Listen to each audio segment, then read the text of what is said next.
Anybody have the does anybody have the main clip,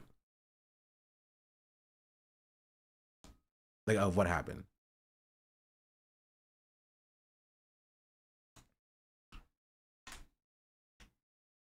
Because I only have saved a lot of the reactions.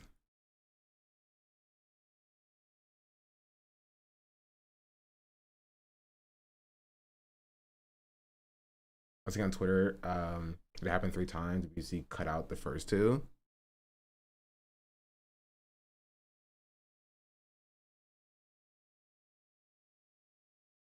Oh, did you also see? Did you also see this?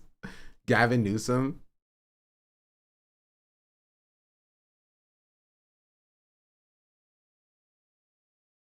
Newsom tells a crowd of African Americans in Georgia, "I'm like you. I'm a 960 SAT guy. I can't read." Bro, he's on his Joe Biden, dog. He's on his Joe Biden arc.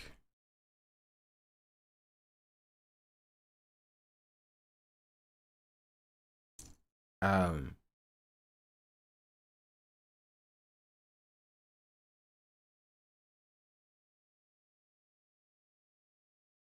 does nobody have the clip?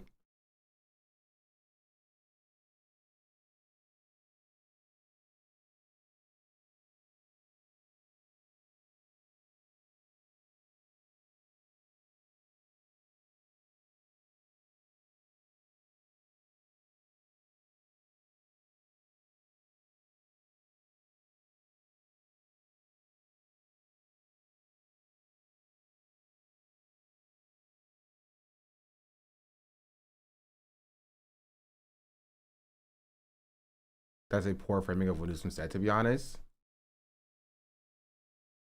Oh, this quality does suck. Okay, I'm looking at myself, bro.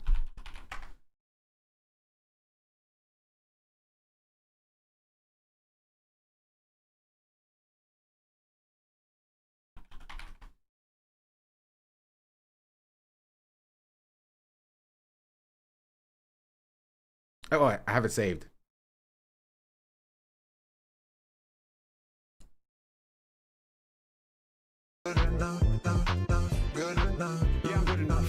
Yeah, I'm good enough. Do you think black people can't read? I don't know. I didn't see the clip. 9,090 just subscribed. Here, I'll open up the Blue Sky post, I guess. I never trust Blue Sky, though.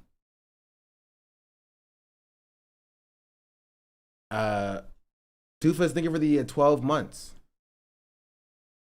1 year. Happy birthday. Not her birthday. Yeah, happy birthday. Yeah, happy birthday. Happy birthday. Also, let's get into it. So this is the clip that kind of started it all. Delroy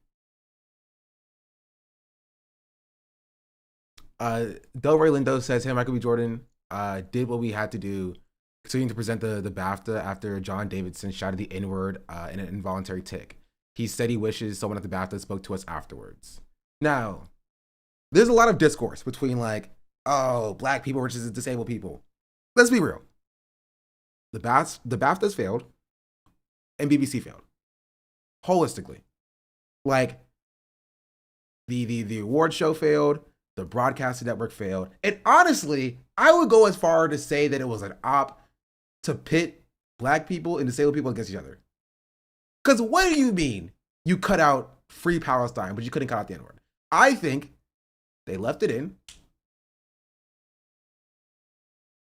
as a bit and as a meme. But I haven't seen it yet. But so let's take a look at it. Delroy and I are delighted to be presenting the first BAFTA of the night for a vital part of movie making. We're here to celebrate. Delroy and I are. That's rough. That's rough.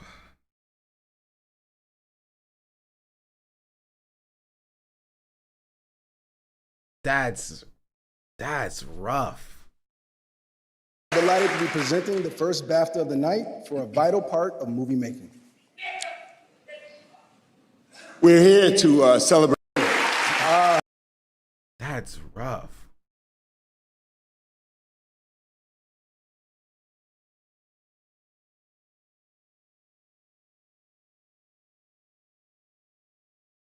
That's this is my first time seeing the clip as well. That's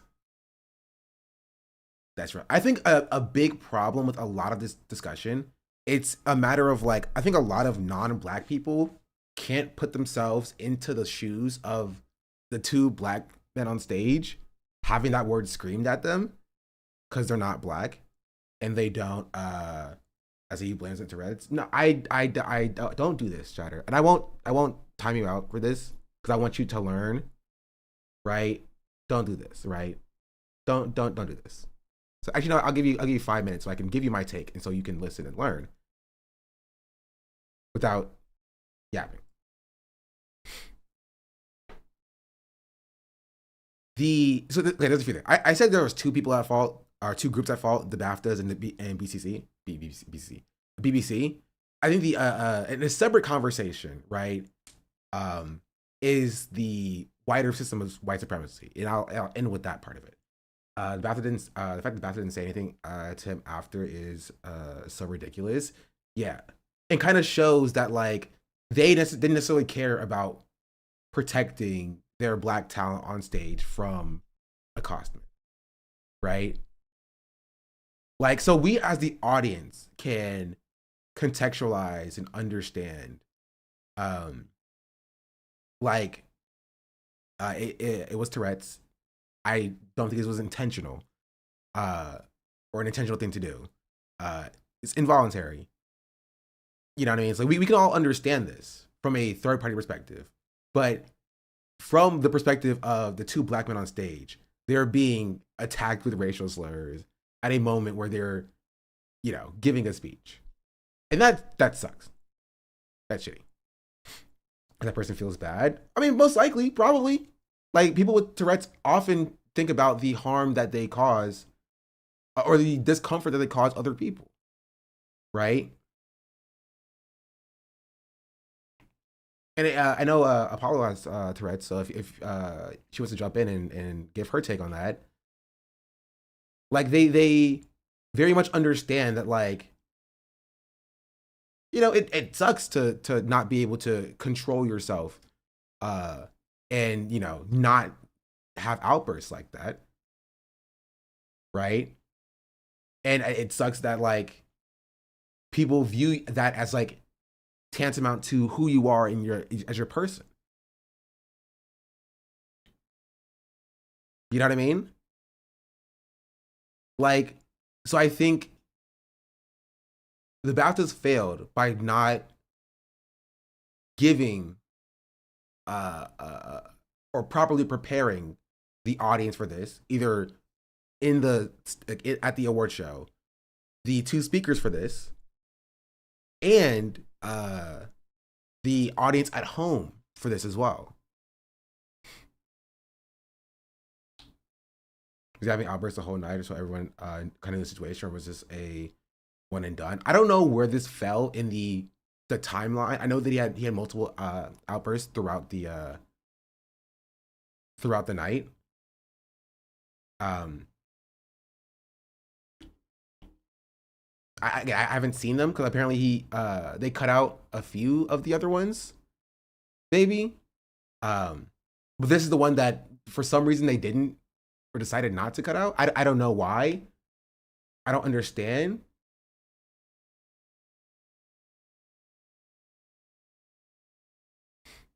You know what I mean? I don't get it. Right, and for the chatter who was asking, where's it at?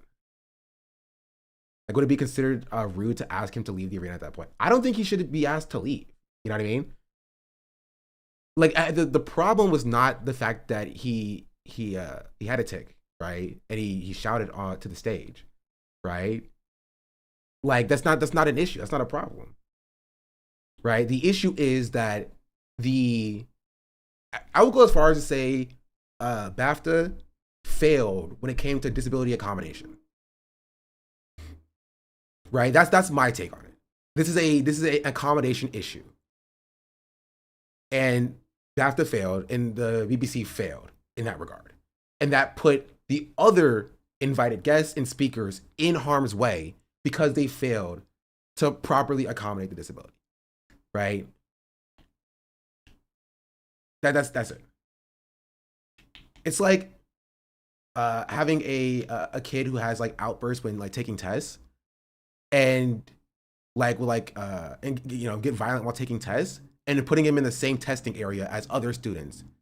And when an outburst happens that what happened, you that interrupts other students, the person who failed there was the teacher and the school administrator, right? Because they should have properly accommodated for it, right? And he should not necessarily like asking him to leave, but preparing the audience so they know what's happening and they know what's going on. And when the event happens, if you can't necessarily prepare for it, right? Talking to their talent, right? Talking to the two hosts and be like, hey, we're so sorry that happened. This was the situation. We offer you any support you may need. You know what I mean? You're showing some level of care for the people who just had a racial slur hurled at them. You know what I mean? Well, BBC could have cut it out and didn't. Yes, that's the biggest thing. There's not all the same. There's a spectrum and specific elements. Others who have Tourette's don't have. Yeah, I mean that's true, right? Which is why you can't necessarily be like, okay, well he's gonna call you a racial slur at this time. Just be prepared for it. You can't necessarily do that, right? But understanding that when an event like this does happen, it is your job to be like, hey, this is the situation. This is what occurred. We're sorry that it happened. You should never have been put in that situation in the first place, right? You shouldn't have to deal with this language in the first place. And I think it's like that simple. If there's too many resources available to not make adequate provisions for all parties, yeah. They should have done prep work here, and they didn't do any seemingly, yeah. And that's a failure on the part of the event and on the broadcasting company. Time was crazy. Alan Cummings did apologize. He was a host. Now, on to the apology that I saw.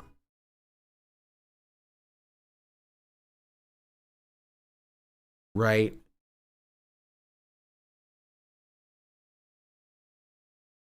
This is like an apology after the fact.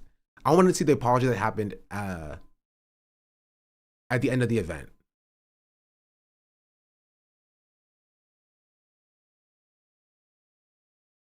If anybody has it. He said we apologize if you were offended. That's what I heard, but I haven't seen it.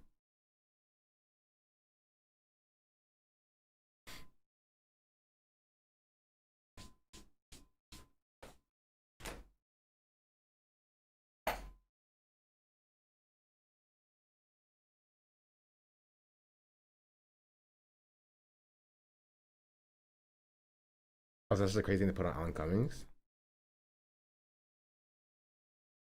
I was on a video. Okay. Here, this is a good article to look at for this. David in the grounds man, and it knows his ticks and triggers. If he knew there was a chance he would see singing slurs as he appears on stage, he should have stepped out of the room while we were turning the spotlight. I don't necessarily agree with that fully either, right?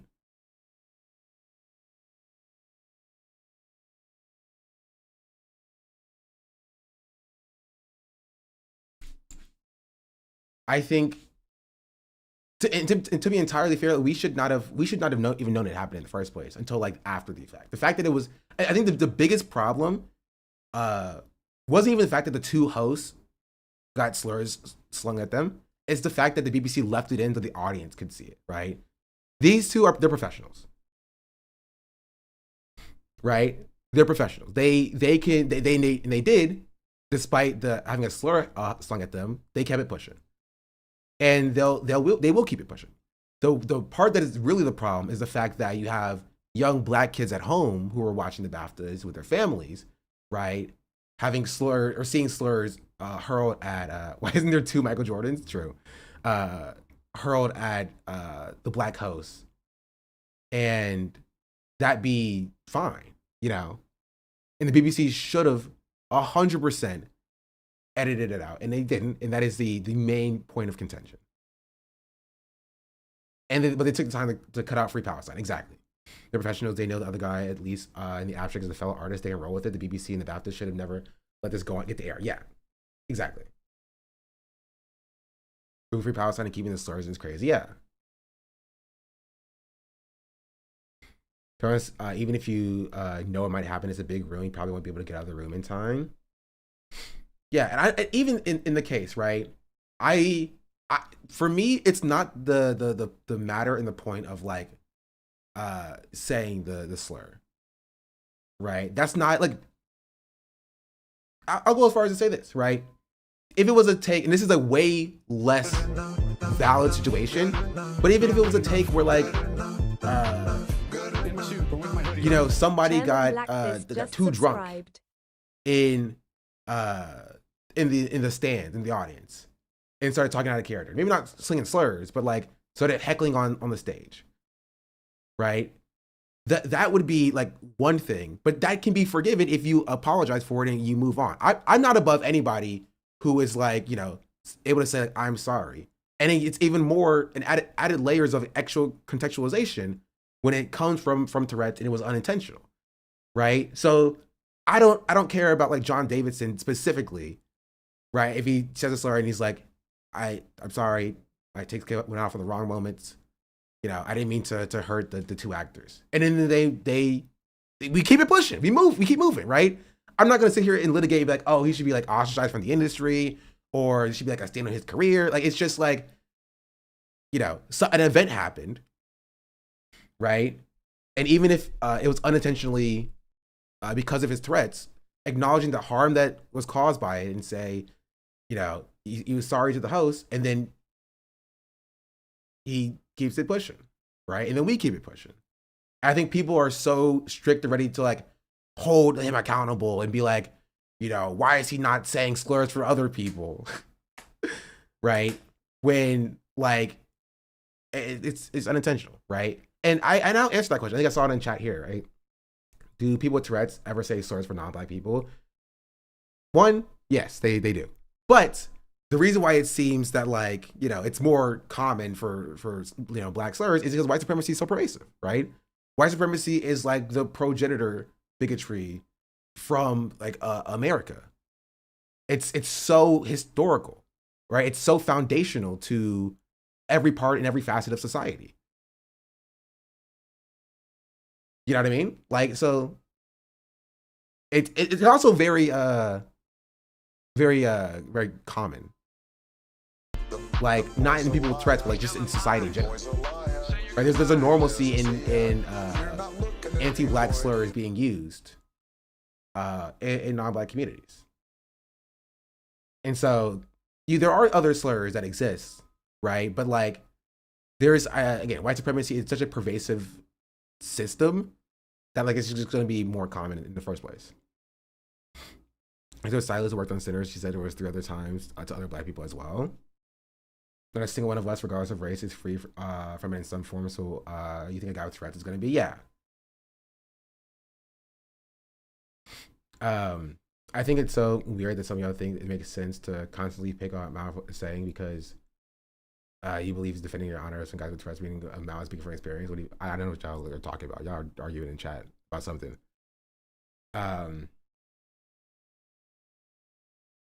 People have suggested that Davidson not being at the event or a separate area. However, this is being labeled ableist. He was there for his film. No, I do agree that that's ableist. I don't think he should be ostracized. I don't think we should ostracize people with Tourette's from like society.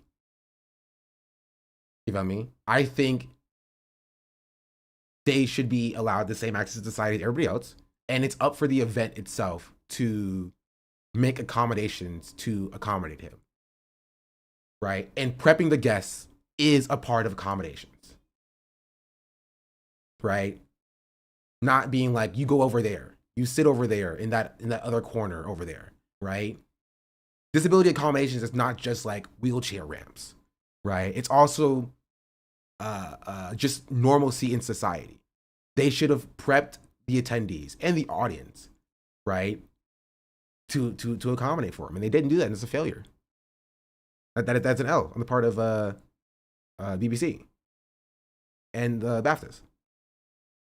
But here's what the article says. BBC sorry for airing racial slurs shouted by guests with Tourette's at BAFTAs. The BBC has apologized for not editing out a racial slur from its BAFTA Film Awards coverage. after a guest with Tourette's syndrome shouted out when two black actors were on stage. John Davidson, whose life story inspired the film I Swear, shouted the N-word at Sinner star Michael B. Jordan and Delroy Lindo presented the first prize on the Sunday ceremony. The moment was not edited out by BBC's One broadcast, which was shown on a 2-hour delay and remained on the BBC iPlayer on Monday morning before the ceremony was removed. A BBC spokesperson said, "We apologize that this was not edited out prior to the broadcast and will now be removed from the version of the BBC iPlayer." Yeah, this is an L. Because they had the time to edit out Free Palestine, but they couldn't edit out the N-word. Crazy. Insane. The shout was audible in the broadcast, although many viewers would have struggled to make out the word. Conservative Party leader Kimi Badenoch told BBC Britain the BBC had made a horrible mistake by not editing it out at the time, and adding, "I think an apology is important. They need to explain why it wasn't bleeped out." In its statement, the BBC said some viewers may have heard strong and offensive language during the BAFTA Film Awards. This arose from involuntary tic associated with Tourette's syndrome. As explained during the ceremony, it was not intentional. Tourette's is characterized by a sudden involuntary repetitive movements or sounds on its tics. Between 10 and 30% of people with the condition have tics that produce socially unacceptable words like swearing, according to Tourette's Action Charity. Davidson, a Tourette's campaigner from the Galashiels in Scotland, was made an MBE in 2019, shouted loudly several times before and during the BAFTA ceremony. Host Alan Cummings later told the audience, "You may have heard some strong and offensive language tonight. If you have not seen the film I Swear, you will know that the film is about the experience of a person with Tourette's syndrome. Persons with disability and the tics you've heard tonight are involuntary, which means the person who had Tourette's syndrome has no control over their language. We apologize if you were offended."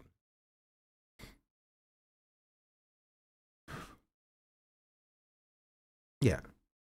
Davidson left the ceremony partway through the proceedings, reportedly of his own accord, right? And this is also like a bad thing, right? And this is also a failure of the BAFTAs. And the BAFTAs, again, it's essentially pitting like the black and disabled communities against each other, right? Because they failed. It was a failure on their part. They failed. It was a failure, right? He shouldn't have felt the need to leave the ceremony. I think it would have been a good moment holistically if he went and met with the two black actors, right? Michael B. Jordan and hold on, I know his name. Delroy, not Leroy. Delroy Lindo, right? And explain the situation and be like, "This is what happened," right? He could have apologized then. They could have told him that it's fine and it's chill and that they were professionals and that these things happen. And then they could have kept it pushing and then everybody moved on. You feel me? He went to a separate viewing room from the main hall. He didn't leave the event. I still think that's not good. What if the person with Tourette's syndrome is actually racist? I'm not gonna start witch hunting people with. I mean, there are people with Tourette's syndrome who are racist, right? And that doesn't excuse them for being racist. You call out the racism, but you don't necessarily have to do it on the basis of like chastising them for having Tourette's. You feel me? Like Ethan Klein is a person with Tourette's who's racist, right? I don't go after his tics. I go after his racism. You know what I mean?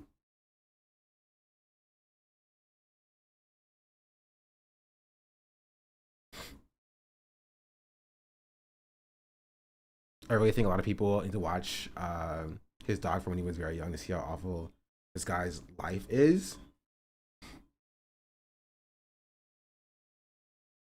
I think the main problem is it's twofold. One, I do think people misunderstand Tourette. Like, I think there are people who are ableist who misunderstand Tourette's, who don't get it, who don't understand it, and or who are lashing out. Two, I think there are people who do understand Tourette's, but okay, I'll explain like this. You know what I said about like Anthony Fantano saying the N-word in the past, and like other like white people saying the N-word in the past, where I always say this is my consistent one of my most consistent things. I say, I don't have an issue or a problem necessarily with people who said the N-word in the past. I have an issue with people who are defending it in the now, right? And I think that there are a lot of black people who feel that. You know what I mean? It's like not necessarily the fact that he said the N-word that people have a problem with. It's the fact that people feel the need to like defend N-word usage instead of just saying, yeah, that was a bad thing, right? And it's bad that these actors had to hear that. On top of the truth that like it was unintentional. You know what I mean? Effectively defending it, yeah, because I think a lot of them are fine with the N-word. That's kind of the point. Institution with power, being proactive and inclusive, putting forth the effort to make sure everyone is safe and understood. What is that? Woke? Yeah, too much wokeness. I just got here. The BAFTAs weren't live and they left it in. I'm pretty sure they took out Free Palestine and the N-word left in there intentionally. Yes. The guy with Tourette's isn't the problem. Is the BBC acting as though the N-word isn't something worth censoring, but Free Palestine is. That is a problem, but I think there's also is a problem not with the guy with Tourette's, like not John Davidson specifically. It is an issue the fact that black actors were the subject of the N-word. That is also bad. And it's not necessarily his fault. You know what I mean? Because it was unintentional and he has Tourette's, but that doesn't change the harm that they face by being black actors subject to the N-word. That does suck. That is bad. Right? And that is unfortunate, and they are owed an apology.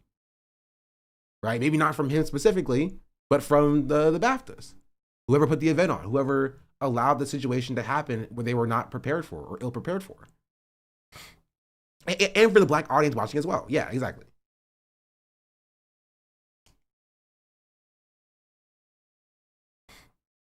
You know what I mean?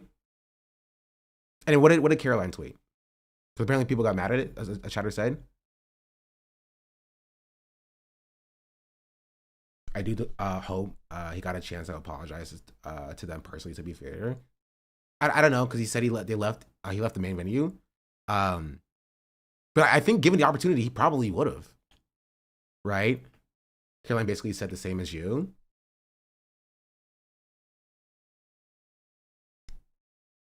I think maybe it's an issue of people just not knowing a lot of disabled people, but like disabled people are some of the most accommodating people when it pertains to their disabilities. Like 100%. Some of the most accommodating, like because they understand, right, how society treats them, and they don't want to necessarily make people uncomfortable. To an extent that they don't have to go and they shouldn't go, right? They will like make themselves small in order to accommodate the people around them. You feel me? Like, and they shouldn't have to do that, right? Society at large should be more accommodating to them and treat them like full human beings. And this is an example of the BAFTAs failing and the BBC failing on top of that, right? So I think given the opportunity, he probably would apologize. I don't think he intended to cause any harm. He would probably say that. He'd say, "I'm sorry, I didn't mean to cause any harm." Problem is white people are saying he should apologize, and I'll get to that in a second. And that's the main issue, because they're speaking for communities that they're not a part of, right? Because they're so worried about whether or not he needs to apologize instead of worried whether or not that he would apologize, right? They're so worried about like these like fake moral lines about like he shouldn't need to apologize because he has Tourette's and he should be able to say the N-word with his Tourette's, when like that's not the point. You feel me? It's not about whether or not he should be morally obligated to apologize. The point is that he probably would, because he understands the harm that he could have caused. You know what I mean?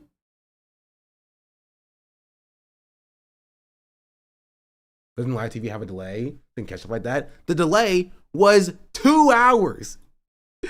They were too busy worried about cutting out a Free Palestine than cutting out the N-word. What should have been Britain's... Here's what Kevin said. It's a heartbreaking situation all around because a lot of the discourse is pretty rough to observe. A combo of ableism, insufficient education around threats, or corporelia. I don't know if I pronounced that correctly. I can't read. But also not enough care shown for Delroy and Michael's experience on the stage. My question is, why did the BAFTAs not edit out the moment, whereas this edited out Akinola Davis's Jr.'s saying "Free Palestine" at the end of his speech? And yeah, that's correct. Please don't dismiss the harm and the pain that racial slurs cause, and also we can learn about Tourette syndrome. I'll say it again; it's a really sad situation. Also for the BBC. Yeah, this is the correct take. This is objectively correct, right? This is objectively correct. This is correct. Caroline usually is. Yes. Caroline is the second most correct streamer after me. No, I love Caroline. But no, she's 100% correct. This is literally my take. This is literally my take. But I think people are using this as a referendum on the N-word. This is the main problem.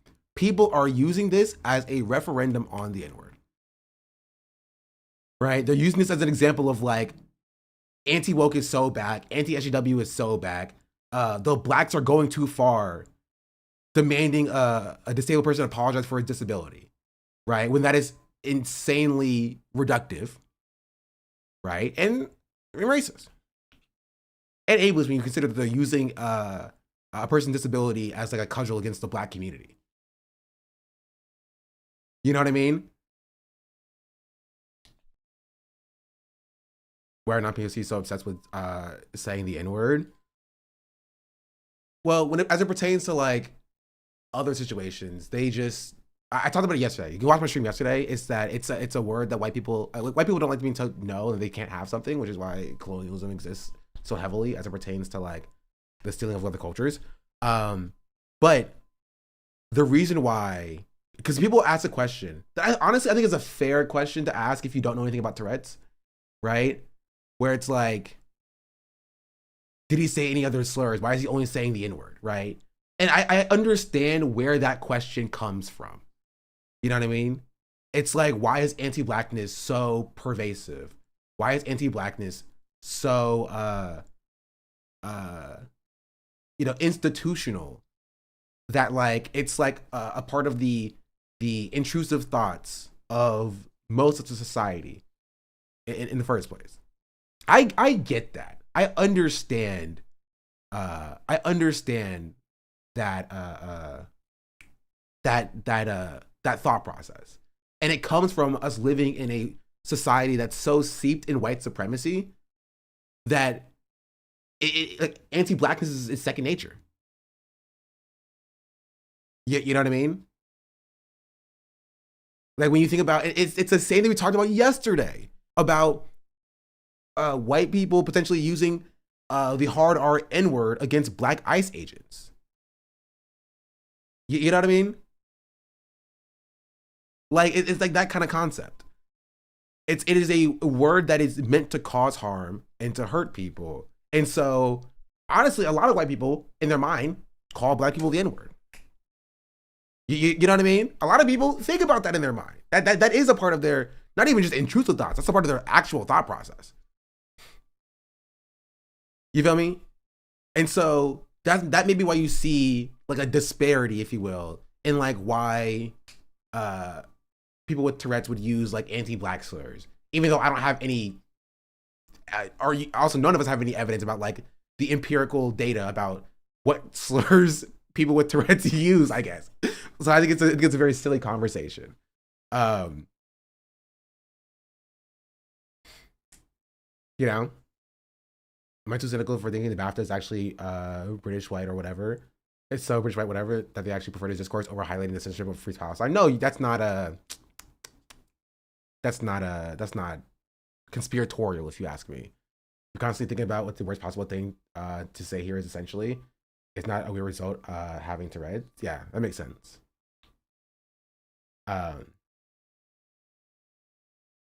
makes sense. I think it's a very simple conversation. Is that the main group at fault is the BBC for broadcasting it.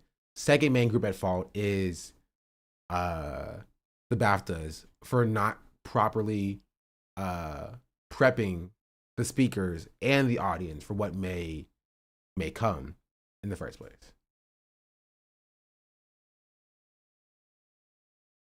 You know what I mean? And that's it. Here, let's see how Good Morning America is covering it.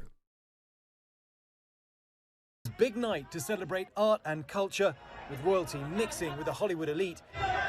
Instead is mired in controversy this morning, the BBC apologising to BAFTA viewers after several obscene outbursts from Tourette's activist John Davidson were heard on a broadcast. Davidson is the inspiration for the movie I Swear, which was nominated for 6 awards and took home the leading actor BAFTA. He was diagnosed with Tourette's syndrome at the age of 12. It's a neurological condition that can cause involuntary movements and vocal tics, sometimes involving outbursts of inappropriate language. One such outburst heard on the broadcast was while Sinners stars Michael B. Jordan and Delroy Lindo were on stage. Delroy and I are delighted to be presenting the first. And I will say, I think a big problem that I've seen as well is that people are too willing to disregard the effect that it has on the Black people. And so to that extent, I do understand a lot of the frustrations from like the Black community and how that is and why they're like so reactive, not to defend the anti the ableism coming from the Black community or some Black people, because that does exist. I did see that, right? That does exist, right? But I do think that is a moment of frustration where people are so quick to yell at Black people for being mad that a slur is said, basically saying they're telling them to get over it, essentially, as opposed to understanding why they may have been harmed by that language, understanding why these two may have been harmed by that language, and understanding how they might have felt about it happening in the first place. The night for a vital part of movie making. A racial slur could be heard while the men presented the award for Best Visual Effects. Jordan and Lindo looked startled, but continued on. Host Alan Cumming later asking the audience for their understanding. You may have heard some strong and offensive language tonight. Tourette's syndrome is a disability, and the tics you've heard tonight are involuntary, which means the person who has Tourette's syndrome has no control over their language. We apologise if you were offended. So the big question this morning, that's just a bad. The statement is fine up until like we apologize if you were offended. Just say we are apologize. We apologize that the language that you heard the language. We apologize that this is the situation. Apologize about the facts of the situation and not apologize about the feelings that they may have had. You know what I mean? Because it feels reductive. You know what I mean? It feels reductive of like, listen, if you were offended by that, I guess we're sorry about that. You know what I mean? Yeah, we're sorry you felt that way. It feels a little bit like a justification. And it also doesn't help because they kept it in after a 2-hour delay, So like, that's not great. That's pretty bad.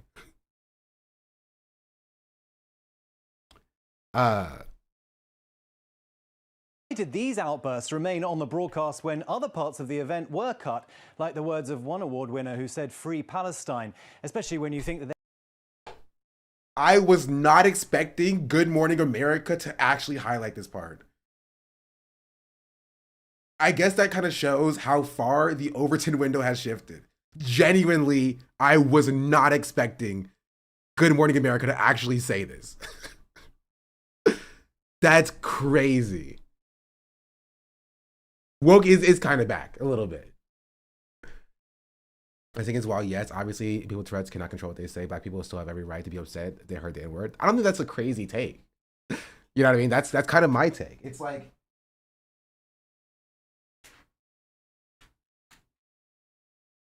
I think a lot of people who are so mad at Black people who like want an apology, right? Again, put themselves in the shoes of John Davidson and not in the shoes of the people who are having racial slurs yelled at them because they are not necessarily a racial minority, right? That's the normal take. Like, we understand that it wasn't intentional, but the words still hurt. Yeah. And again, I think he also understands this. He's lived his entire life with Tourette's. I'm sure he understands that he can cause discomfort or pain to the people around him, right? He's lived his life with this. He knows this. You feel me? I think John Davidson should have to apologize. I think he will address it, in my opinion. I don't think I'm not going to get into like whether or not he should or should not apologize, because again, people with Tourette's live their life knowing that they could unintentionally harm the people around them. So oftentimes they do apologize. I don't think it's an important part of the conversation. I don't genuinely. I don't think it's an important part of the conversation about the moral imperative of whether or not somebody with Tourette's should apologize for their takes. If the tick it's like a certain thing, you know what I mean?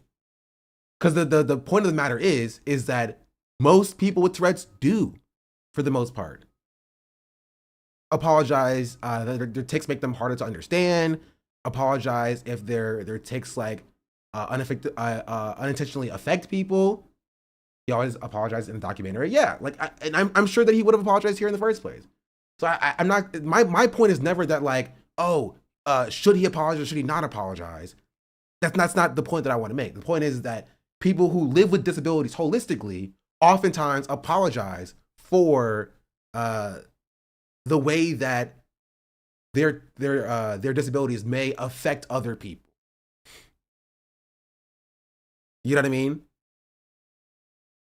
Like I knew somebody with Tourette's in high school, and she was extraordinarily apologetic. Right? And she wasn't even saying slurs. It would be like she spoke out in class when the teacher was speaking. And she would say, "I'm so sorry," right? Even though it's not her fault. But that's not a good thing in my opinion. I'm not saying it's a good thing. I'm saying that that's what exists. That's how they exist in the world. And that is a problem with the way that society treats disabled people in the first place. Like, sure, in a theoretical society, they shouldn't have to apologize for their disabilities, but oftentimes disabled people do, right? And so I think it's a silly conversation to argue on their behalf that they shouldn't have to apologize or that they should have to apologize, right? Because oftentimes they do.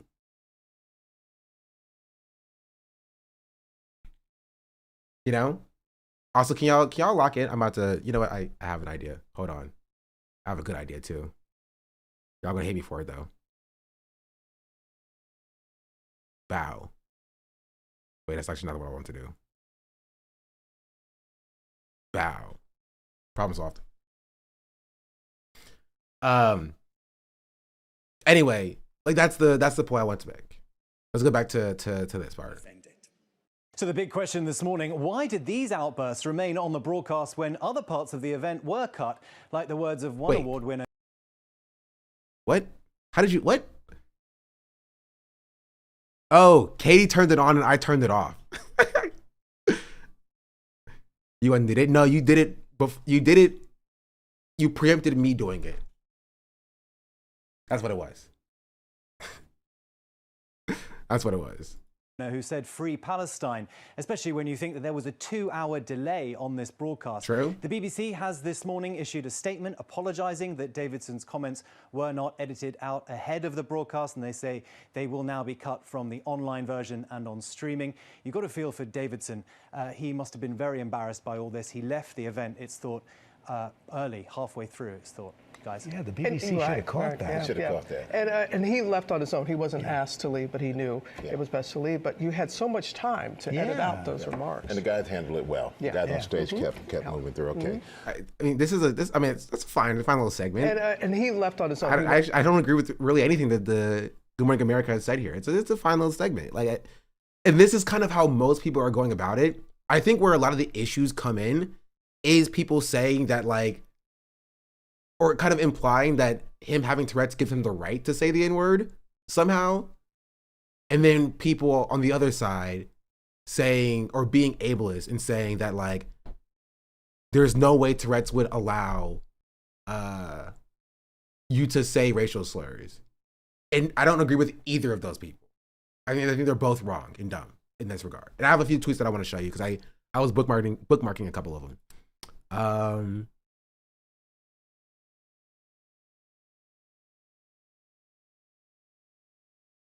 And this is what I saw from Zay.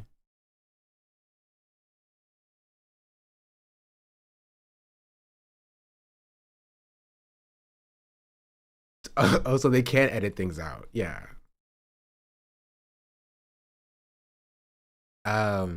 This is also also a post. I think it was also pretty interesting. I have a couple of TikToks from people with Tourette's if you want to look at them. We can look at them, sure. So what would happen if a person with Tourette's shouted Free Palestine at the Baptist instead of a racial slur, censored or uncensored? I mean, I think we know the answer. The problem was the fact that they said Free Palestine, not what they said. We are aware that the BBC is fine with racial slurs and not fine with Free Palestine. That we are keenly aware of that. Sean the Black says she's my African. This is how China react now. I can only imagine Villicon later. Sally just The funniest part about this, less than 3. This is the reason why I went live today. I was going to take the day off because I was going to take Nyx to her grooming appointment and then kind of chill. But I knew for a fact that I needed to get my take out here now because I guaranteed later on you would have seen people who were, yelling at Black people for even having a problem with racial slurs. You feel me? Like I literally saw it, and I was like, listen, it would be impossible for me to combat the chat getting into that regard at that point. So I just wanted to at least get out what I'm saying now.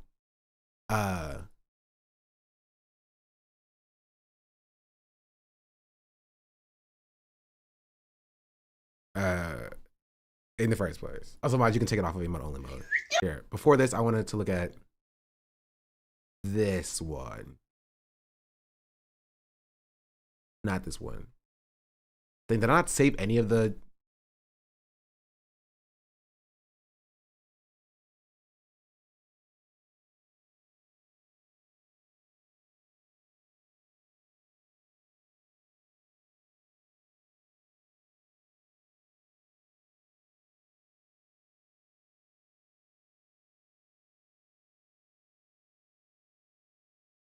Here, and this is actually the perfect example of how reductive this conversation gets. Oftentimes, it was on Threads going crazy right now, and the anti-Blackness on Twitter has got an equal in it. You know what I mean? We're equal parts. We're equal parts. Here, you feel me? Because people were using strong language as a euphemism for an annoying way. It's been grating to see. Yeah, people are reducing down racial slurs to just being mean words, which is frustrating to see. Or you get stuff like that. But this is a conversation of the dumbest of people ever exist, and we're gonna go through it. I'm sorry, prepare your minds. So this person says, so Tourette syndrome makes you yell racial slurs at Black people on stage? Sure. One, yes, it literally does that. like objectively, yes, it does that. That is a thing that it does. That is a thing that it does. Yes, this is where I say that there is a problem with people being educated about Tourette syndrome or like just disabilities holistically, right? Number one issue, problem. But it gets worse, right? It gets worse. This person says there are so many slurs and root marks that can be said, but when his white peers are on stage, it was silent. And on this, in my opinion, is an interesting question, right? Or an interesting, not question, but like conversation, right? And my answer to this is that it's reflexive of like society at large. You know what I mean? Like people with Tourette syndrome are not like mythical creatures who are removed from the way that society imparts biases. Right? They live in a white supremacist society. They're going to be affected by white supremacy. You realize how bad baseline racism is? Yes. Exactly. Right? So that's my answer to this. I think this is a fair question if you were just kind of unaware of a lot of things and you don't know much about like Tourette syndrome and you don't know much about society. Uses fat a lot in the doc too. It's really situation dependent. I don't think that's necessarily the same. Again, there's a difference between rude words and like racial slurs. You know what I mean? And like racial slurs used towards like other minority groups. It's not just about him. It's about like things holistically. Like it's like, I don't think he's like specifically anti-Black. I just think that he lives in an anti-Black society. So of course the N-word is going to be something that, you know, pops into his head. You know what I mean? Is it about an input? Yeah, like, kind of. It's about input. It's like what he receives from people, right? If he doesn't receive a lot of like, you know, anti-Asian sentiment, he may not know a lot of anti-Asian slurs, you know? If he doesn't receive a lot of anti-Latino sentiment, he might not know a lot of anti-Latino slurs, right? But anti-Blackness is so pervasive that I'm sure he's received a lot of anti-Blackness in his life. And so that's what his takes kind of reflect. And that is a problem with the way that white supremacy exists in society, right? You eliminate white supremacy, you won't have people who have takes that are regurgitating white supremacy. You feel me? Also, chill. I'll get to your link in a second, please. This person then says, this is also, again, some people holistically. This person then says, he was yelling the whole night, but your performative bullshit is looping around as much as you being ableist, and that's okay. See, I didn't necessarily see this part, right? Because I saw this a couple of times. People were saying that he was yelling all night. I haven't seen the clips of that stuff. That may be a problem. Someone said that he has taken anti-Pakistani slurs also. I haven't seen that. I haven't seen those clips or heard those reports. Me either. Again, that's a me thing. I could be at fault. No one BBC left edited out other outbursts and left this one right. Apparently, he said the N-word 2 other times that the BBC edited out. But again, I haven't heard the reports of like him saying other racial slurs. I don't think it's holistically like the main issue or point of contention, but I just haven't seen that. Also, Jason, thank you for the raid. Chat was just in timeout, so now they have been freed from the timeout. This person says, don't play this woke ableist bullshit. The white man you're degraded for couldn't even give his peers a proper apology for yelling slurs. Shut the fuck up. I don't even necessarily agree with this because, like, again, I don't know the situation that was going on here. You feel me? I don't know if he wanted to apologize, if he felt uncomfortable, so he left because he didn't want to draw attention to himself. I'm not trying to litigate that as well. I don't think this is productive from this person. This person goes completely off of the cliff by being like, haha, yeah, you're right, Tourette's isn't real, which nobody said. What are we talking about? Can y'all please both just stop? This person then said, since when is the woke policy? Since you're the woke police, why didn't he issue a proper apology to his peers for calling them slurs? And then this person then responded, maybe we should cut out cut out the tongue of every person with Tourette's. Like, this is what the discourse has turned into. You know what I mean? Just hyperbolic statements and exaggerations and people who just want to yell. That's what the discourse is. This person doesn't care about it. I think this person may care about it a little bit, but like not really. What are we talking about here? And this is the issue. This is the problem, right? Because I think that this person is uneducated about Tourette's from this post, but I think this person is directly malicious and just wants to be anti-black. You know what I mean? Some people are more preoccupied with being inflammatory than making points. Yeah. And the issue is you have the situation that occurs. You have black people who say, man, this kind of sucks, right? You have non-black people who say, shut up, get over it. You know, you shouldn't be mad at this. He didn't have to apologize to you. And then you have black people who then respond reactively with some with ableism, some with, you know, actual like concern and contempt. And then you have people who pick up on that ableism and then justify their anti-blackness by using that ableism. And then it goes in a circle. It goes in a circle. You know what I mean? And then so this person said, non-black people are truly useless in the conversations like this. You can tell that, you tell them that someone with Tourette's should apologize for calling 2 black men a slur, even if they can't help it, and they act like you're trying to lynch someone. Black people just aren't worthy of humanity to you. You know what I mean? For British people, being called racist is worse than being racist. Honestly, that's also for a lot of Americans as well. Apologizing for one specific use of a slur shouldn't be that difficult. It's involuntary, but it's still harmful. Yeah, but again, I think that, I don't even know if he apologized or not, but like, I don't even think he would be against apologizing. You know what I mean? That's the craziest part. Like, you're defending somebody who I think would apologize. Like, and you don't have Tourette's. You're just and I think it comes down to people just defending the right for somebody to say the N-word. It's like, listen, if I can't say the N-word, somebody should be allowed to say it. I think it really goes. I think it really goes down to that, right? It's just like, how can I defend somebody saying the N-word, even if like they have already apologized or they would apologize and be, you know what I mean, and be apologetic about it.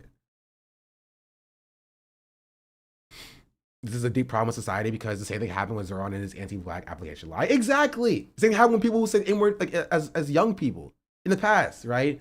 I don't think that there are that many people who are mad at John Davidson for saying the N-word, right? Like black people. I think there are a lot of black people who are upset at the anti-blackness that came as a result of people defending it. You know what I mean? Not contextualizing it, not making like understanding why it happened, but like defending the slur usage, right? And then that causes a lot of anger within black people. And then some black people are going to be ableist because, you know, we're not a monolith. Some of us are stupid, right? And then that ableism is turned into like, oh, the black community is ableist, right? Is the issue just he should apologize and people got hurt from it, but also understand what Tourette's means? That's part of it. There's like 8 conversations going on with this right now. The main issue is that the BBC did not censor it. The main issue is that the BAFTA did not prep the speakers or the audience well enough for it. And the apology was really bad. And so I think maybe if the apology was better, if there was adequate, like, you know, accommodations for prepping the viewers at home and the audience for it, like, if it was cut out, I feel like it would not be this big of an issue, you know? But all of that leads to black people seeing the situation and being like, people don't care about anti-blackness, right? Black people, you know, woke up today, saw the situation and was like, people don't care about anti-blackness, right? And then you had some people reacting to that with ableism, which is bad, obviously. I'm not defending that, right? But then people took that to be the black community is ableist and now uses as an example or as an avenue to attack black people as a whole. By being like, you care too much about the N-word. It's just a word. Get over your stupid words. Y'all use the N-word, so we should be able to use it too. And now it became a conversation about, you know, should white people be able to say the N-word again? Because that's all these conversations turn into. You know what I mean? And that's what happened. And now everybody's mad and everybody's yelling. And so you have the black people, you have some black people doubling and tripling down on ableism because they feel slighted and wrong, right? And then you have people doubling and tripling down on anti-blackness, right? Because they think the black people are being ableist and that justifies being anti-black to them. And that's how we got here in the first place. Delroy Lindo wishes someone from the BAFTA spoke to us after the N-word was shouted at he and Michael B. Jordan were presenting. Yeah. I actually, wait, do I have that post open? I have it open like literally right here. That's my next post to bring up. And like no one empathizes, has empathy for Michael B. Jordan or Delroy Lindo. Exactly. And that also frustrates black people. Nobody cares that 2 black men got screamed a racial slur at because they only are able to put themselves in the shoe of the white person in the situation because they can't empathize with black people, right? There's a reason why they get so mad when they see black people on the big screen. There's a reason why they get mad at movies like Sinners, right? That's being rewarded and acknowledged at the award show in the first place, right? Because they cannot put themselves in the shoes of black people, right? So they just see this as grown men getting mad that somebody said a mean word to them and not the entire history of anti-blackness and white supremacy, right? That can cause them to be, you know, hurt by that word, especially when you consider that the movie they were in is specifically about white supremacy and colonialism. To be clear, the apology from the BAFTA spoken to the entire audience and ended with, "We're sorry if you were offended." Yeah.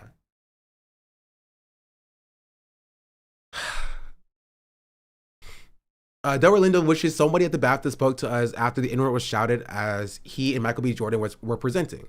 Lindo told Vanity Fair that he did what he had to do in that moment when racial slur was said by John Davidson, who was diagnosed with Tourette syndrome and attended the BAFTA Film Awards as the subject of the nominated biopic I Swear. Sources told Variety after the ceremony, the floor managers informed the guests and attendees around Davidson of his condition. According to multiple sources, none of the nominees or the attendees were contacted by BAFTA or BBC ahead of the show to notify them. Like, this is a failure.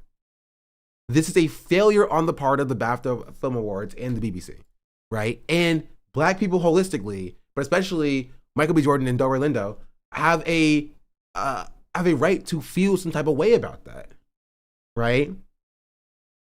They're not even being like, oh, John Davis needs to be kicked out or whatever, right? They're just saying, why didn't anybody at the award show come talk to us? Because that is indicative of anti-Blackness. I would go as far as to say that is more indicative of anti-Blackness than John Davidson actually saying the slur. The reaction to that being that, like, it was, number one, kept in the show in the first place, and number two, that nobody felt that it was required. The BAFTA Awards went to talk to the people who were just screamed at a racial slur at. Nobody went to check and see that they're fine, that they're okay, right? At any point.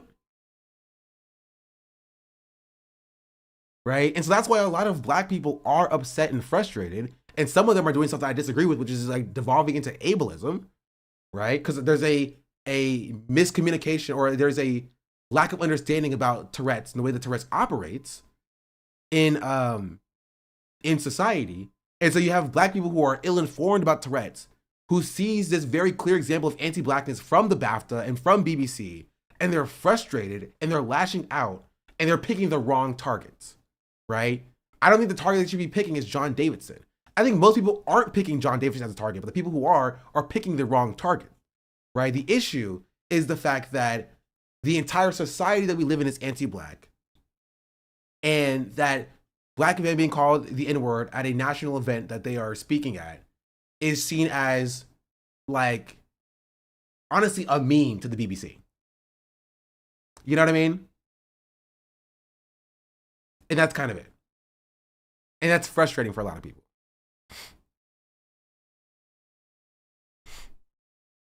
Does that make sense?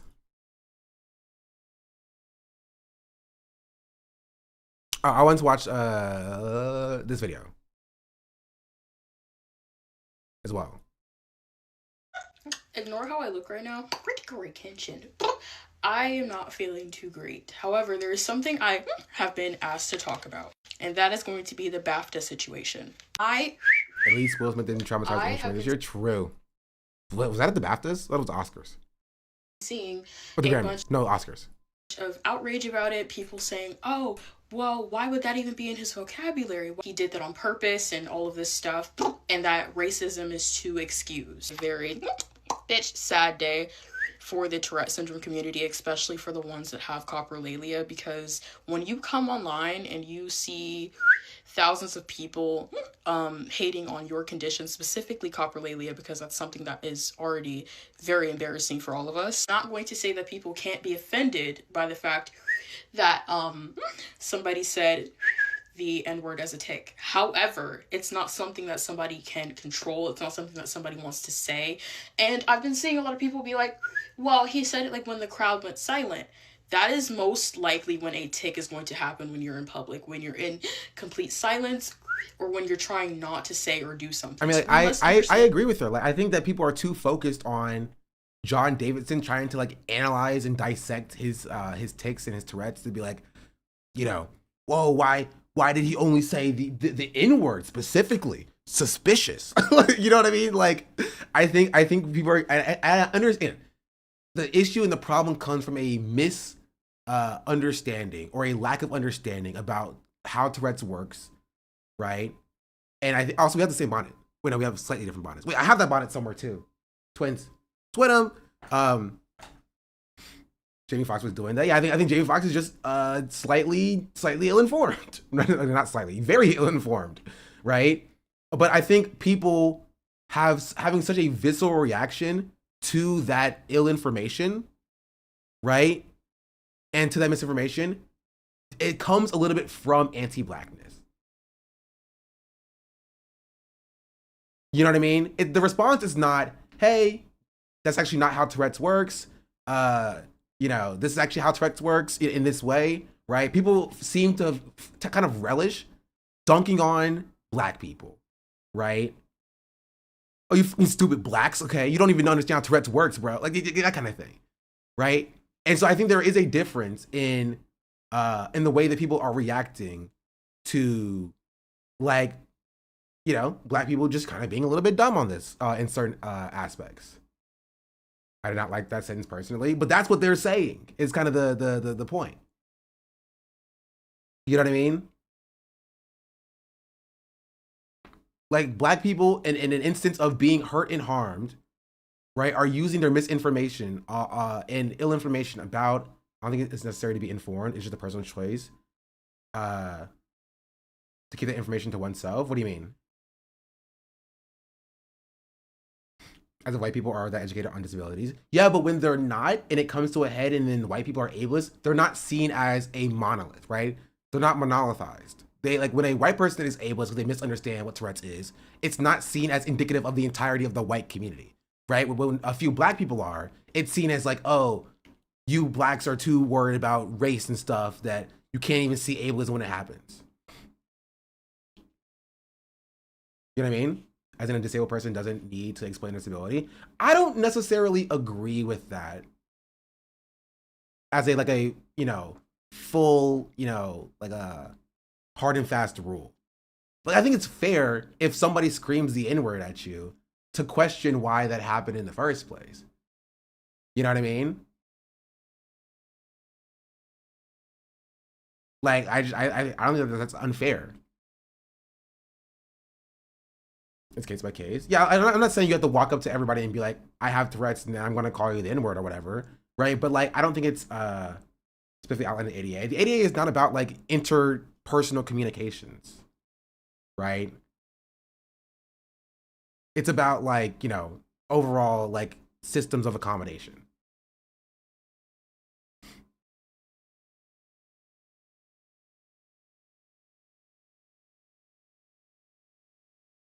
It depends as somebody it takes. I think if you have a take that is saying something offensive or saying I have a bomb or something, it's good to let people know. Yeah, like that's kind of what my take is.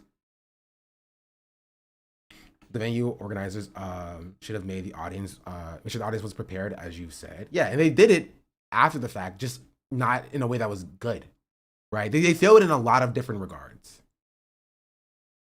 You feel me? They should have informed the presenters. Or again, if you're not going to do that, you should at least talk to them after the fact. I get you, but I was seeing it as a coworker doesn't need to tell you. They can talk to HR and it's up to HR to accommodate. Yeah, but these aren't coworkers; they're peers. They're not like at an employee, like not at a place of employment, right? Which is why I say ADA doesn't necessarily apply in this specific interaction. You know what I mean? And also, like, I'm at no point have I said that this is what John Davidson should do. I'm not here to be like, John Davidson should do this, should not do that, right? I've talked about what the BAFTA should do, what the BBC should do, and both of those are removed from what John Davidson does specifically, right? They should have talked to these speakers after the fact to make sure that they were fine and they were okay and that they were chill, right? And they should have informed the audience that, like, this is what happened, and they should have cut it out of the live broadcast. I don't think that that's crazy, a crazy take.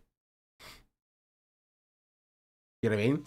I hope I'm not downplaying this condition with comparison, but if you accidentally break a vase, it wasn't your intent. You didn't mean to do it. You still ought to apologize because at the end of the day, the vase is still broken. I'm not here to shit on John. I think it's a little bit more of a complicated situation, right? So there is a little bit more complication with, like, whether or not he should or should not apologize.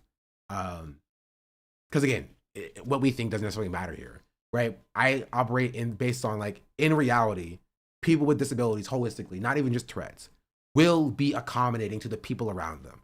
Should they be in a theoretical society? No, I think they should be able to live as full human beings without having to like, essentially, like, move out of the way for the people around them, right? But in the society that we live in, they oftentimes do, will accommodate to the people around them. They will say, hey, by the way, this is my disability. This is how it may affect your life and your interactions with me. So just be aware of that, right? And so I think, given the opportunity, John would have apologized. I think he would have said sorry, because I think most people with Tourette's would do that in the first place, right? And so I think it's getting into a different conversation about whether or not, or like how accommodating should people with disabilities be to the people around them. I don't think it's I don't think it's the same conversation. I don't think it's meaningful to have that conversation. You know what I mean? But yeah, I do want to get back to this video though. There's a person I hate when miseducation on disabilities is used as a gotcha to harm other minorities, when literally every demographic is ableist, and most of the people trying to call out other ableism are ableist themselves. This is true. That is true. Incorrect. The fact that neither the BAFTA producers or somebody representing John Davidson actually approached them and apologized and saying that is weird. I mean, that's how the BAFTA failed. Like, as a holistically a fail. Holistically. What coprolalia is. Coprolalia causes involuntary swearing and inappropriate tics. This can include the N-word, slurs, etc. I am a Black person, and even I have the N-word tic and slurs as tics. This is something I don't see many talk about because of situations like this. Is it a disappointing thing? Shut up! That it happened in public in front of that entire crowd, specifically to Michael B. Jordan and the other presenter. I'm so sorry, I do not know his name. I wish I did, but no disrespect to him. I just am not too aware.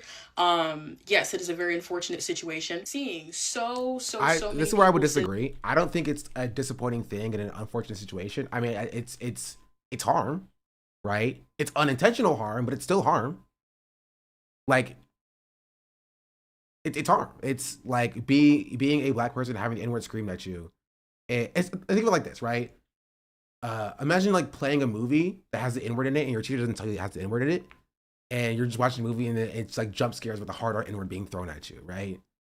Like, was that intentional on the part of the teacher? Probably not, right? But like, could it still have affected you and harmed you? Yeah, and that's bad, right? And so, and I want to classify that as like an unfortunate situation. It's harm, right? It's unintentional harm, but it's still harm. You know what I mean? We're getting mad at this girl because the racist white people are using her video to justify telling Black people to look up. Yeah, I don't even think that's I don't even think that that's what she's saying, right? I don't necessarily fully like, you know, agree with like the usage of the term like you know, misfortunate or unfortunate or whatever. But like, I don't think that's what she's saying. I think that's unfortunate that she's being used as like a pawn against like the Black community, telling them to shut up, right? Because this can all be correct. This could all be correct and all be valid, and Black people can still be harmed by that. You know what I mean? Like, and feel some type of way about that. And so, I don't think it proves like the racist white people correct in the first place. You know? That they would invoke violence against people with coprolalia if they can't control their tics. That's ableism. The fucked up thing that this happens, yes, but it's something that we can't control. Aggression in the brain being triggered. Shut up. And ultimately causing inappropriate tics. Michael B. Jordan and the other presenter have the right to be upset, especially if they were not aware. However, we need to understand and educate ourselves. And on my videos, I constantly see people saying, oh my god, it's so funny. If I had cursing tics, I would be laughing all the time. But when people actually have cursing tics, then it's offensive and they're a bad person and this and that, the third. We need to do better. I also don't, but I don't necessarily fully agree with that as well, because I don't think people are saying that he's a bad person. I haven't seen anybody say that he's a bad person. To be fair, I did see some people imply that he's racist, but like, it's like most of the discourse is not, and shouldn't be about like John Davidson specifically. You know what I mean?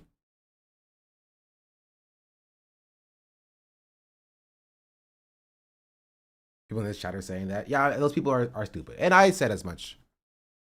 But I think it's less about like,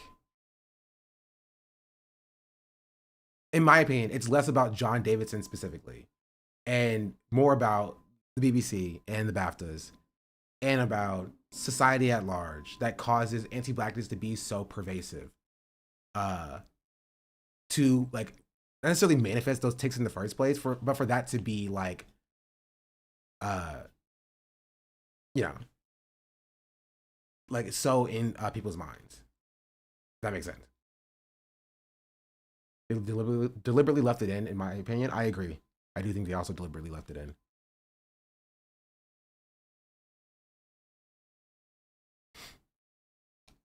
Jamie's comments were disappointing. I agree. I do think Jamie Foxx's comments were disappointing, right?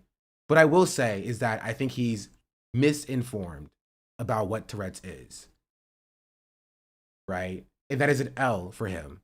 But this should be a moment of education for the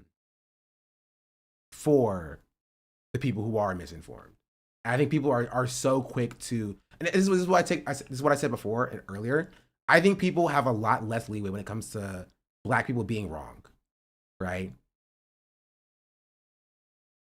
I do. I think this is an example of like people having very little leeway for Black people being ill-informed, right, and bigoted, but able to learn. And people are more willing to yell at Black people that their thoughts about slurs being bad aren't real, instead of being like, hey, you're actually wrong about what Tourette's is.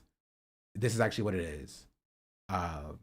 He didn't mean it. And I also think that it doesn't help that like people haven't heard him say anything, right? Does that make sense? Because like there's also this implication that the virtue of him having Tourette's means that he cannot and will never be racist, you know? But people with Tourette's can also be racist. And I think that implication is also frustrating some people because they're just like, no, you don't understand. Like, he's not racist. He has Tourette's. We're like, yeah, does he have Tourette's? Yes, right? Is he not racist? Most likely, but it'd probably be helpful if he came out and said, hey, this is what happened here, and that he wasn't actually being racist in the moment. You know, I don't know how to infer he's racist off of this alone, if anything. If I'm him, I don't want these people running defense for me, especially as a member of another marginalized group. Yeah, but I do. It's like, but for somebody who is again uneducated about, you know, Tourette's, I can see how they come to that conclusion, even if it's wrong. You know what I mean? Even if it's incorrect, and it should be a moment where like we educate people about this being bad, like how they're ableism, or like how their comments can come across as ableist, or they are ableist, instead of just like, you know, using that ableism as a way to like discredit anti-Blackness, right? There are people who are being like, oh, if you're going to be ableist, I'm going to be anti-Black to you as a response. And like, that's not solving any problems. You know what I mean? This would be a huge mental weight on him. Let's not rush him into responding. I don't necessarily agree with that either, because like, it's not, again, he caused harm. That's harm. Right? That's why it's a nuanced conversation, right? Like, he screamed the N-word at 2 Black people on stage. Like, that is a thing that happened, and that affected people, and people saw that, like on the video, and while watching the broadcast, right? So again, I'm not saying that like he needs to like come out and like you need to force him in front of a camera so that he can apologize, right? But understanding that harm still exists, and people are going to be very and people are very wary about like anti-Blackness existing, and people are using him to defend anti-Blackness. Like, that also exists in the first place.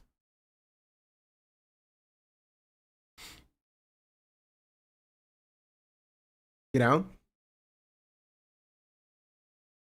And not addressing this as time goes is making things worse.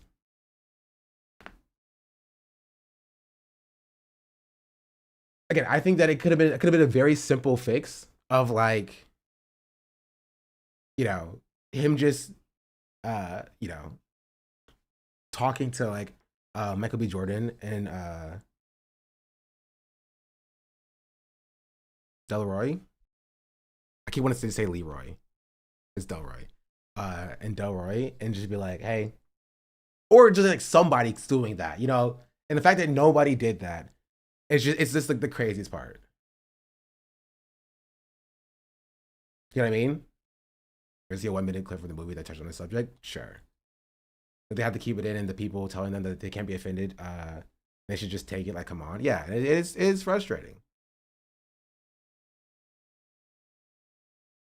I think it's telling that your first inclination is he must feel terrible. Like, I don't know. It says a lot about what you see yourself in the situation. I do agree with that. Right? Definitely advocate argument. Them censoring it would be more harmful, as it would not be educational and informative. Hiding is more painful than letting it air out. No, that's wrong. Like, I'm sorry. That's basically saying that Black people should just accept being called the N-word on the main stage because it'll be an educational opportunity for other people. Like, no, that's not the case, right? I don't agree with that at all.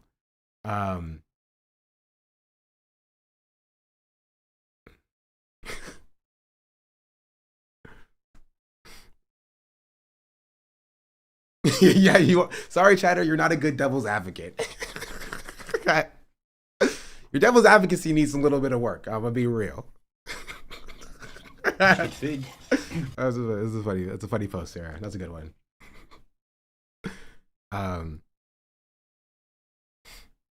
The devil's paralegal. Yo, chat. Okay.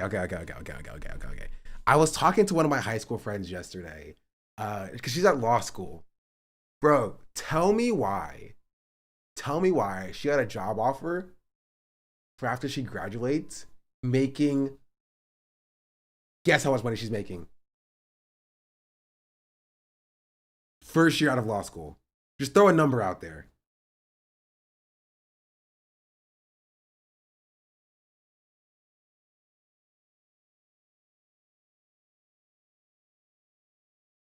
Are y'all freaking lawyers? How did two people get it correct?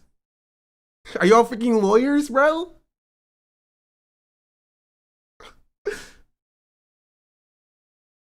Both Cybeast and Pepega got it like exactly correct.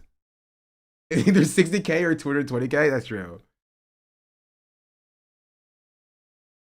I'm just like, that's insane.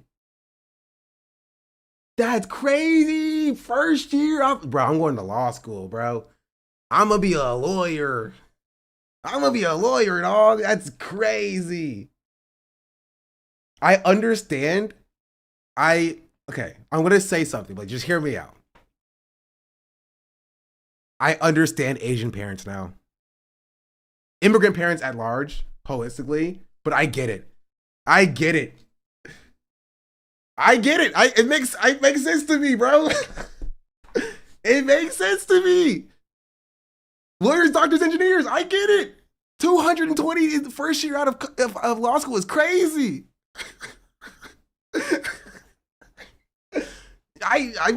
Yeah, bro. I'm gonna hit my kids with that, bro. You bring home a bad grade in civics class, go away, leave. You need to be a lawyer or a doctor, a surgeon. That's it. That's all. Shout out immigrant parents. You're doing it correctly.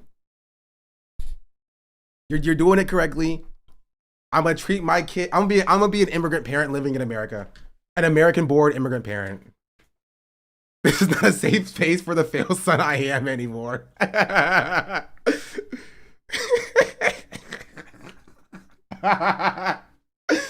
Ugh, that's so funny, bro. You're saying this is the Twitch chatters, man. Saying I'm gonna role play for 18 years for my kids. Your kids will burn you alive, bro. It'll be worth it. They're gonna be making $220,000 freaking dollars out of school. You know what I mean? Like, I'll take it, bro. I may never see my kids again, but at least they're gonna be loaded. That's how you set them up for the future. I got my sister went to med school. Now my parents leave me alone. W.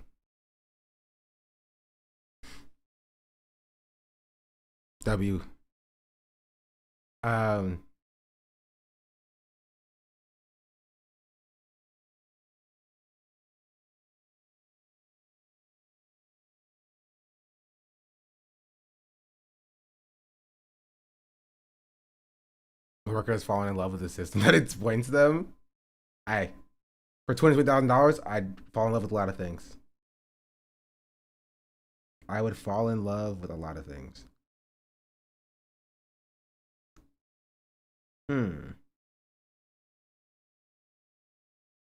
Give me a second.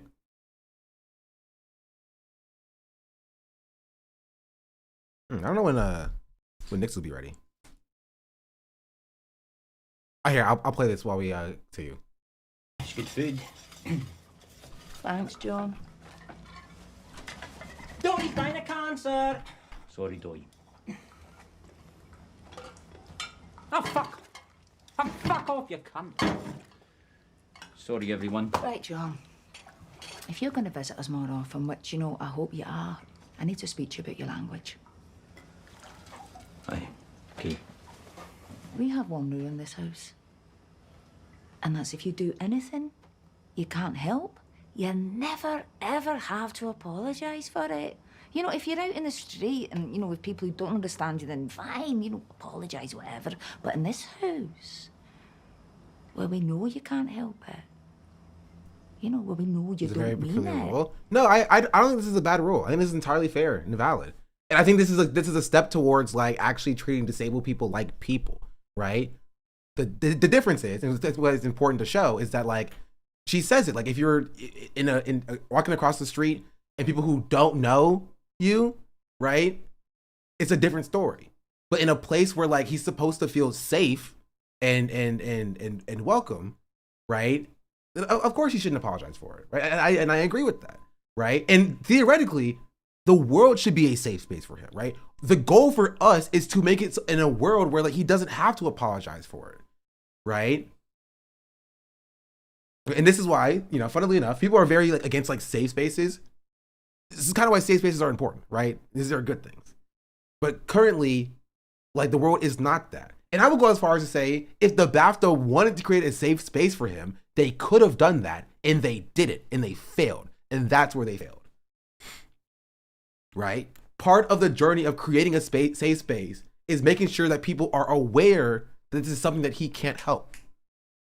Right? And the BAFTA failed at that. Holistically failed at that. And if they did that in an adequate way, or if they addressed it in the aftermath adequately, this would not be as big of a story as it is now. It wouldn't.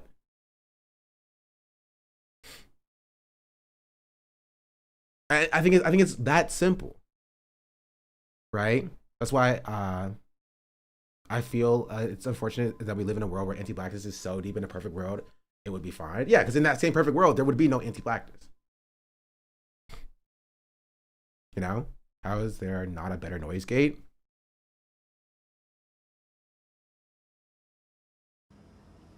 Well, it all means diddly squat. It's the apologise that drives me mad. You don't need to apologise. Okay?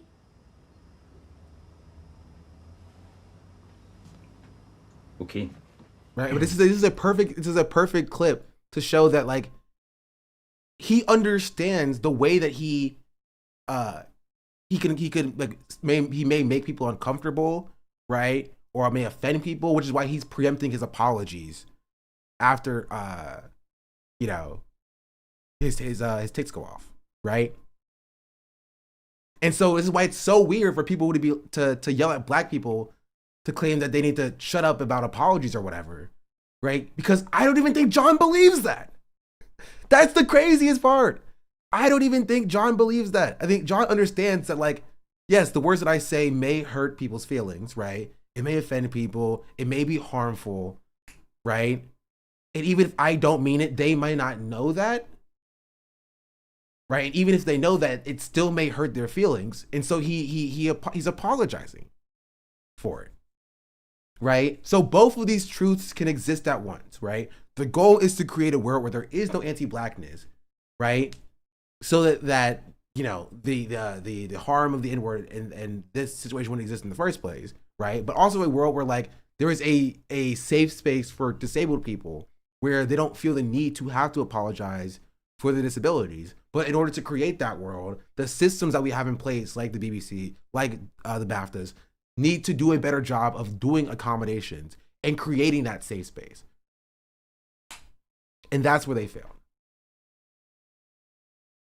Okay. Okay. Aye, okay. Thank you. Great. Thank you. Is this film based on his real life experiences? I believe so. He did apologize after the show. Okay, send a link to it.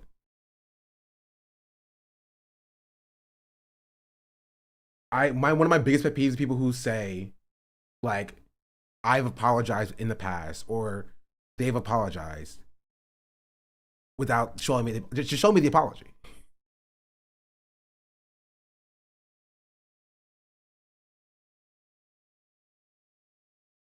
So I was talking about something else. Oh, talk about Jimmy O Yang. Oh, how was I supposed to know that?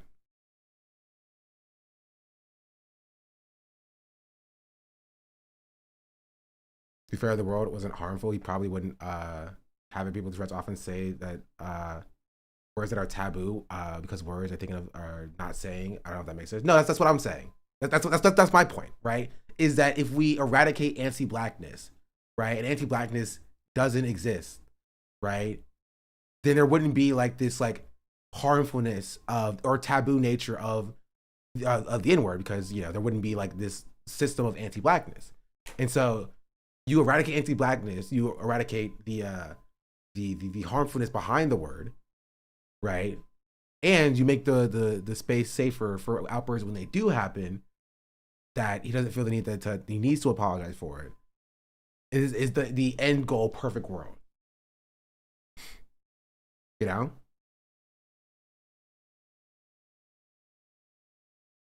My brain breaks when anyone is phrasing it as he should apologize for the tick versus apologizing for the harm caused. Yeah. Oh yeah, no, not yet. But that's my overall holistic take on the BAFTA situation. I don't know if that made sense. They bring a bunch of people with Tourette's to the State of the Union. Honestly, the fact that there are no Congress people with Tourette's is an L. True representation. Make Apollo a congressperson. Wait, no, Apollo's Norwegian, so she can't be a congressperson. Crazy propaganda, to white people anti-blackness. If we end racism, you guys can say the N-word. No, if we end racism, they wouldn't feel the need to say the N-word in the first place. That's the take.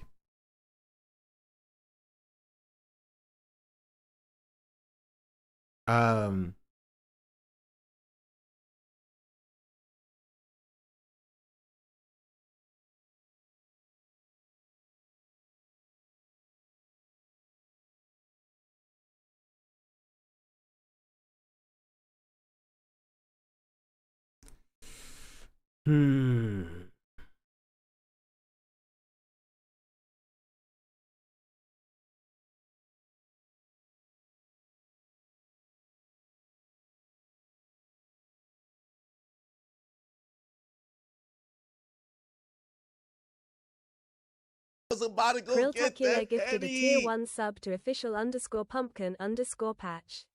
They have given 33 gift subs in the channel. And there's also stuff like this. I just think stuff like this is just like so unproductive.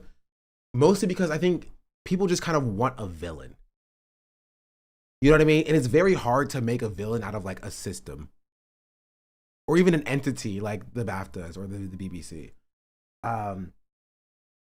Right, this says folks who want to defend racism because of disability. The person says, what happened to the BAFTAs was wrong. It should not have happened. There's no excuse for racism. 9. I grew up with Tourette's. It was hell going. I'm going to offer a few thoughts based on my own experience. In my experience, it may not, this is my experience. It may not reflect that of all. One of the things about Tourette's was the world constantly telling you to stop and just take a breath when you have no control over your tics. But here's what you have: an understanding of what your tics are. Yes, they change over time, over days, weeks, and months, not seconds. For prolonged tics, you know what your tics mainly consist of, vocal, motor, or otherwise. It is unlikely that a specific racial slur first presented as a vocal tick at the specific moment. If this was a tick, then this slur likely happened before. People with disabilities should absolutely be included in all aspects of life, but disability cannot be used to justify blatant harm towards others. I don't necessarily disagree with this part.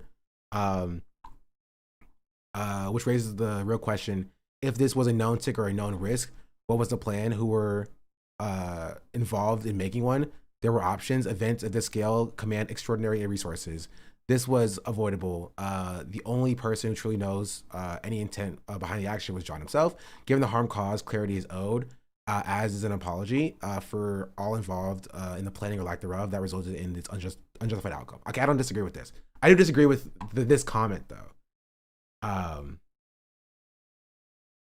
Who was like, he knew black people were going to be there. He didn't plan for spewing his hate speech. This guy is racist, right? And it's like this me, like now you have people who are like, now people are using like people with Tourette's and disabled people as a cudgel against both sides. People are using this person, right, as a cudgel against black people, saying like, see, you can't have an apology. And now people are using this person against disabled people to be like, see, he's a racist guy. He totally meant to say a slur and be racist right now. Seeing people call black people R-worded for being offended, it's like a mess all around. Yeah. She has a part two. It's just what an insane situation this is. This is part two to my last post about the entire BAFTA situation. I am seeing a ton of people saying, oh my god, during Black History Month, Tourette syndrome is not based on a month. Offensive tics are gonna happen no matter what. Okay, my take is like, I think she's very focused on like the people who are like, I don't know if I don't know what she's seeing, right? But what I'm seeing when it said during Black History Month, it's not necessarily about John saying the N-word during Black History Month. It's more about the overall situation that is seeped in anti-blackness. Like the BAFTA's not preparing people, the BBC, you know, not censoring it and airing it. You know what I mean? So again, I don't know what she's responding to here. So she may be talking about somebody who was like, oh, he shouldn't say a slur on Black History Month. Also, it does sound a little bit like a meme. But again, I don't know. I have no idea. Shut up, a person does. I'm black. Oh my goodness. And I also have the N-word as a tick. They're joking. I don't know if it changed anything, but Black History Month is a UK not term. No, they're memeing. It's a meme. Being like on Black History Month is a meme. So I don't even know if she's like, if the people that she's seeing are like serious about it. It's structured like a meme because like people say it as a meme all the time.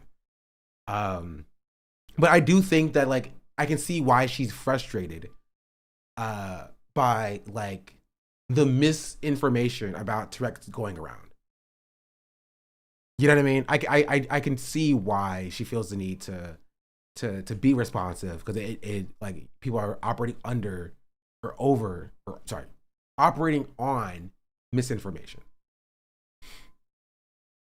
This is the one time where it might not be a meme. No, it's still a meme.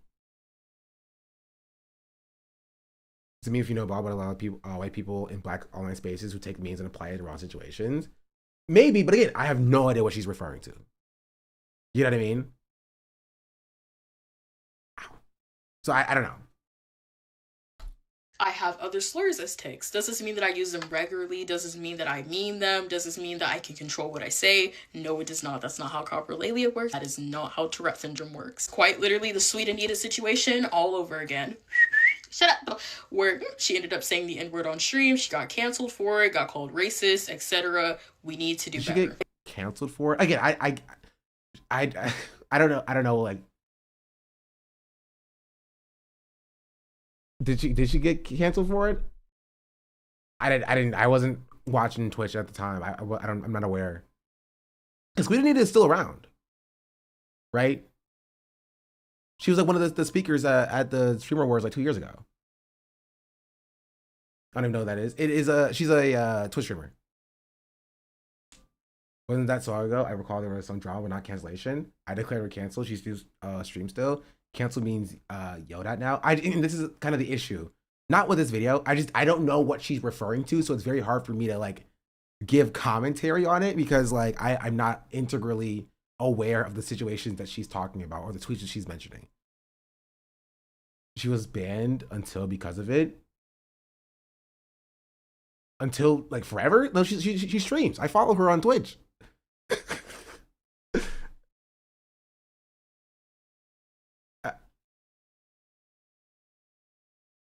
I'm confused.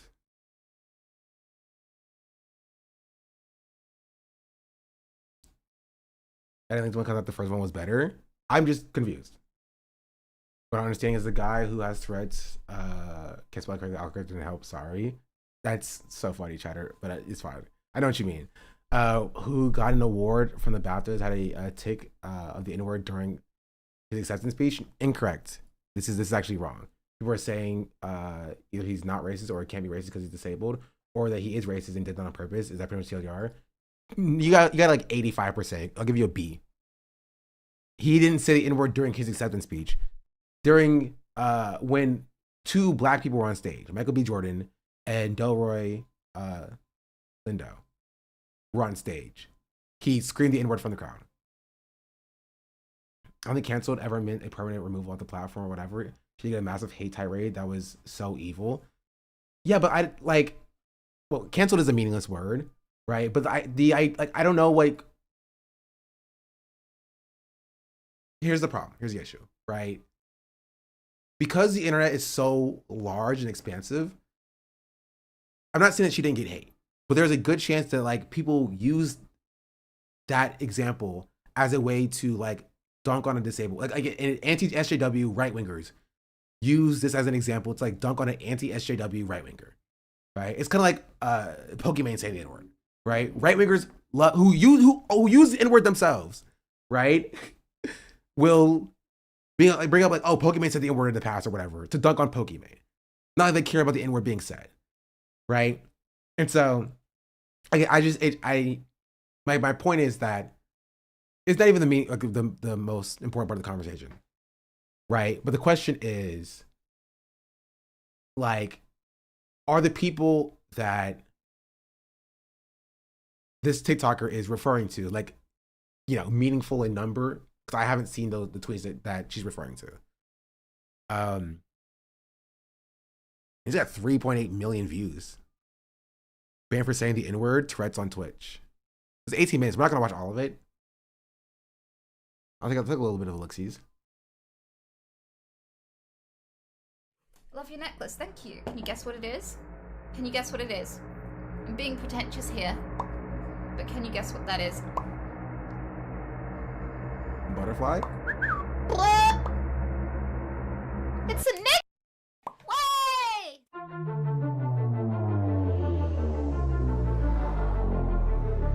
Morons try to cancel live streamer Sweet Anita because they're too dumb to know what Tourette's syndrome is. A Twitch streamer with Tourette's recently said the N-word on stream, and the fallout wasn't pretty. This is just mind-boggling. Like, all of these are just saying cancel culture strikes again, canceling streamer with Tourette's for saying N-word. They're not like people who are legitimately like, I'm a black person and I was genuinely offended by this. How could you do this, right? It's like, it's the counterculture. You know what I mean? It's the counterculture who are like, kind of, there's like two people who are mad online. It's like Hassan getting one guide on Twitch, right?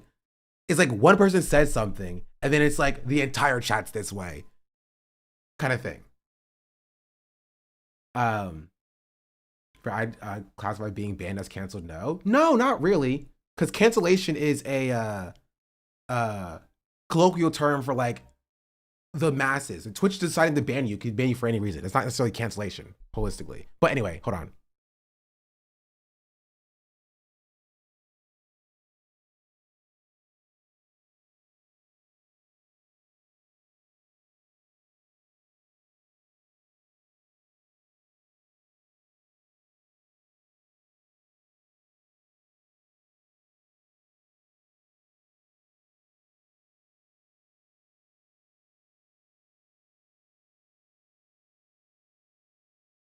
Anyway, so is this another thing that's being canceled? Yeah. And this is so far off the realm of the topic of what we're talking about. But I just think that people are like using this to spark a war between like black people and disabled people for some reason. And I think that that's pretty freaking silly and dumb and silly and dumb.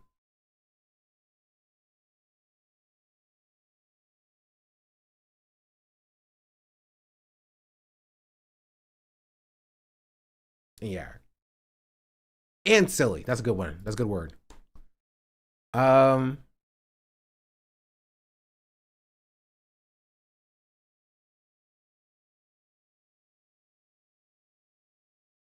Yeah. Ooh, I will say, the last thing I'll say on this, and I think this was a very, very, very good point that was made. I want to say the video you posted on YouTube that I saw in an Adam convo was great. I'm still going through it, but you immediately hit all my issues while watching it live. Apparently, some people did not like it because I got an email from somebody who wants to debate me on his YouTube channel over my Gavin Newsom JD Vance takes. So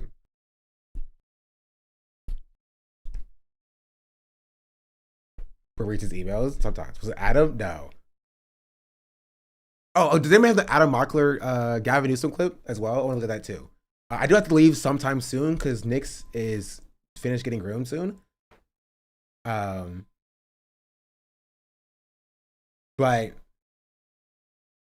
was it a big fish or a small fish? Get some popping videos.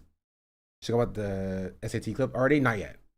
The last thing I'll say is somebody made a very good point that I did not think about, but I do agree with a comparison to Kanye West.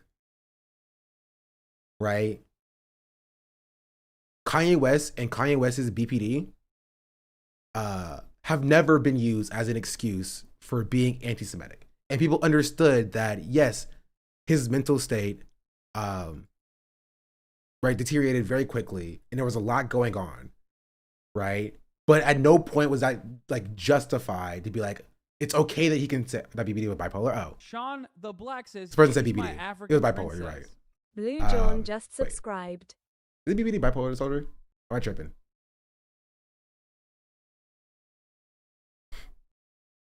Blue John, thank you for the prime. Yes. You try to get me, chatter. I know what I'm talking about. They're different. Borderline personality disorder too. Oh. Dang it. Freaking lied to me, chatters. Saying yes. It's both bipolar disorder and borderline personality disorder. Okay, so we're both correct. We can both be correct.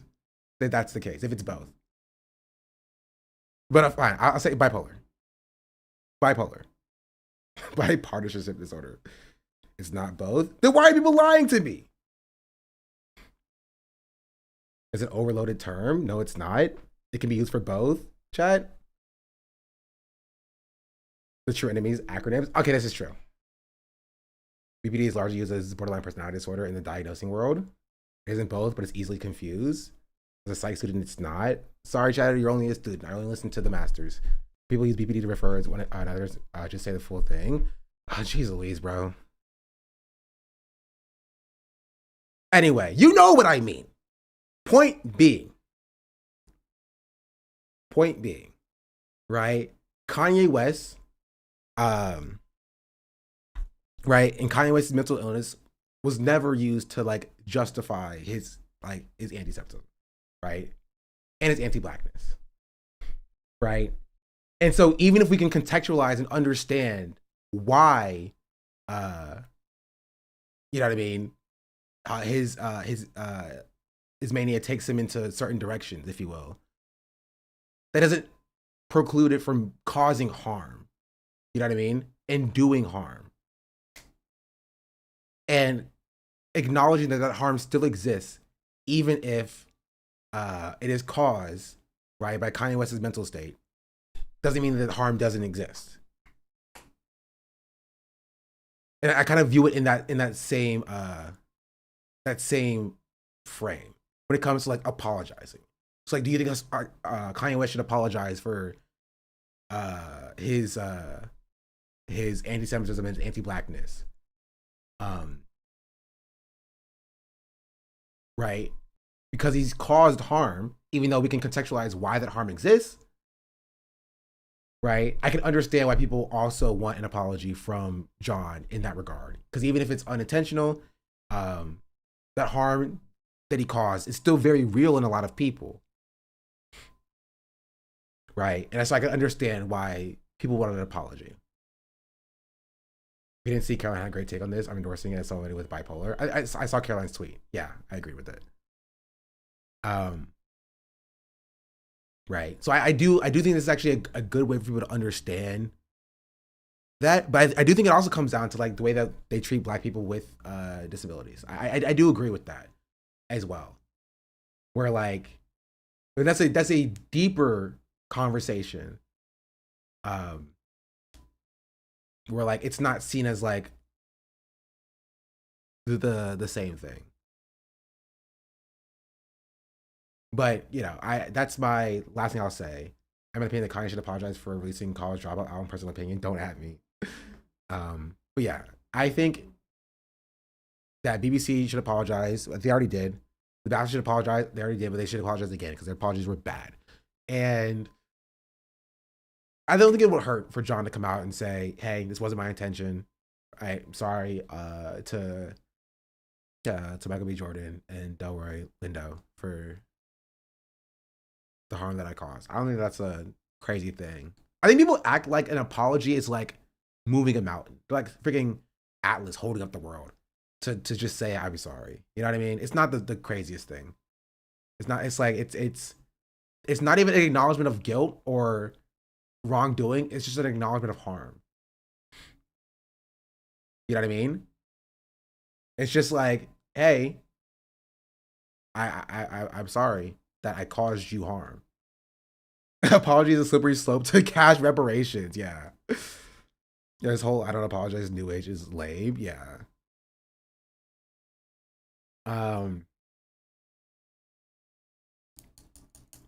Yeah. In the film, Markers should have said something. The film markers? Who's the film markers? I'm not gonna be Jordan to apologize for not wanting to take a selfie with my cousin when she ran into him in LA. True.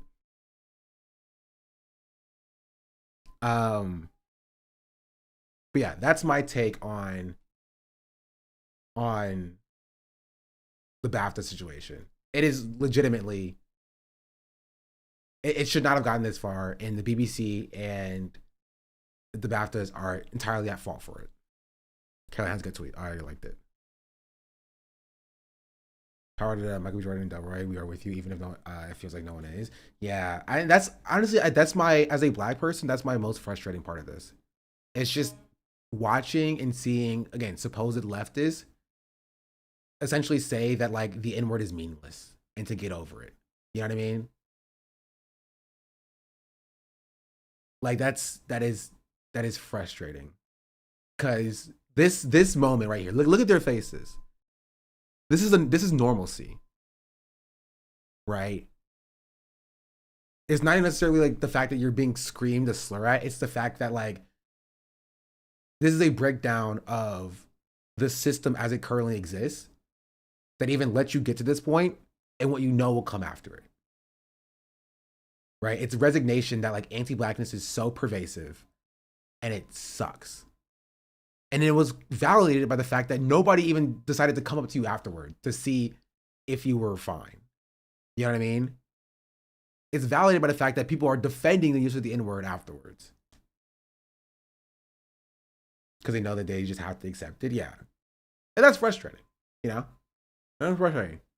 And I'm sure that John feels very bad about it. And I can understand that. And we should do better about disability advocacy and education holistically, to the point where like we have a situation where this is handled better, because they were both failed by the BAFTAs, right? They're both victims of the BAFTAs. They failed both of them, and it sucks. This is a bad situation, and the fact that it's immediately devolved down to just like Black people versus disabled people is frustrating as well. That's my take. That's my take. And I'm not I'm not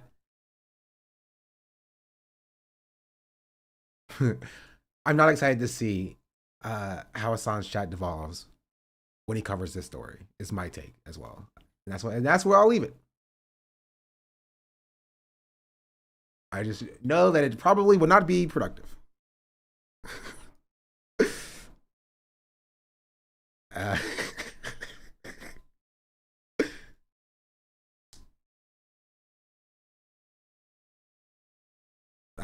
That's my is Hassan even gonna do a good job? I think he will. I think this is what Hassan doesn't get enough credit, in my opinion. Y'all think Hassan just kind of wakes up and just goes live? He does a little bit of research to see what he talks about before he talks about it. Like, there are certain moments where he's been in my streams before he went live. Right? He watches your VOD. It's certain moments where he's done that. I don't think it's often, but like sometimes. Guys, ears to the ground for sure. I'm much more worried about chat than Hassan, as we often are. As we often are, yeah. Because like chat goes to us, like chat will just see whatever's on their timeline, go to Hassan's stream and just start typing, and that's because they think Hassan wakes up the smartest person in the world, right? So like they're like, why do I have to read? Because Hassan doesn't read. Hassan just shows up to his stream and he's all smart and stuff. So I just go to his stream and get the information. And so that's where like I think Hassan, while he does misstep, I think he handles situations relatively well a lot of the times. The chat just kind of devolves into just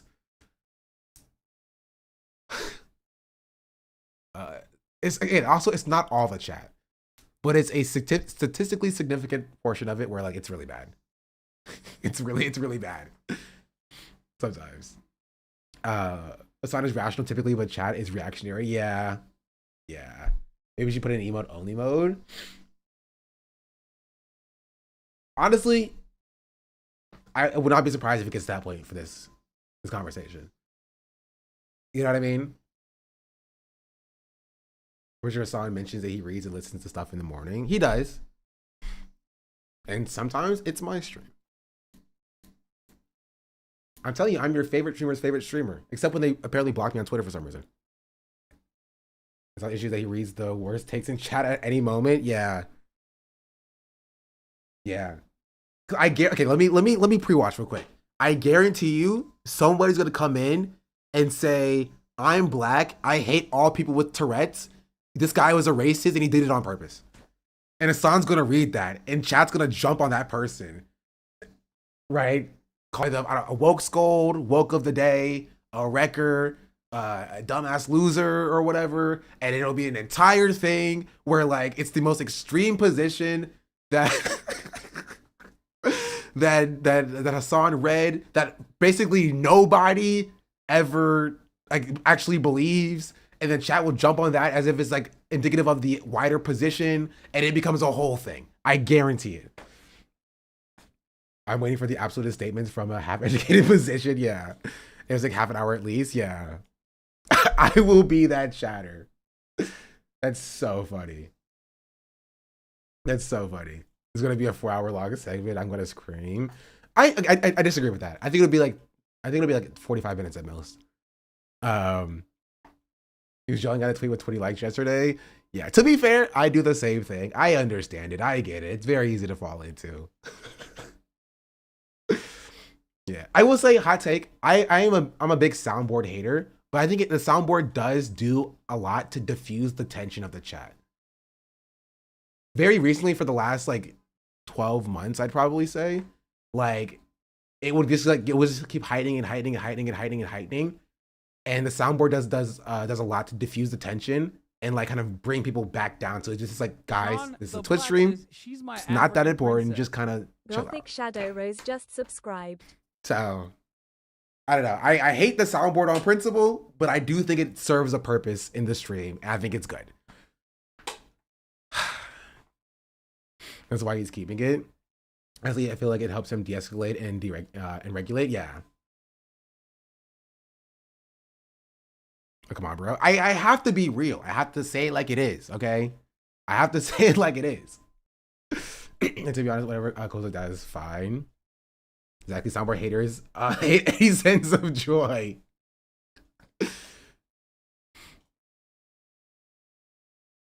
Guys, let's stop coping. He's the soundboard because he's not funny.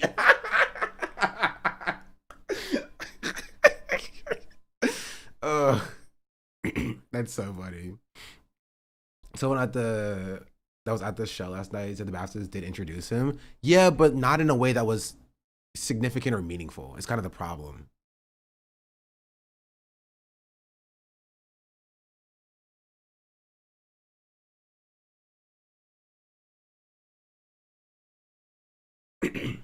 Also, John introduced at the beginning of the ceremony. The host had a convo with him on the Jumbotron thing, gave his audience a warning about his takes. I haven't seen what was aired though. Only got home, just got home from the Bastards. Seems like that was a pre-filming.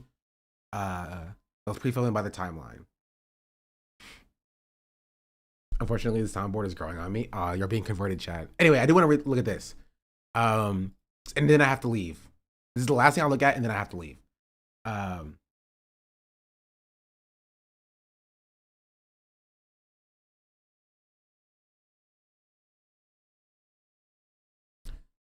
Newsom tells a crowd of African Americans in Georgia, I am like you. I am a 960 SAT guy. I can't read. I did not get a 960 on my SAT, by the way. Leave me out of this, bro.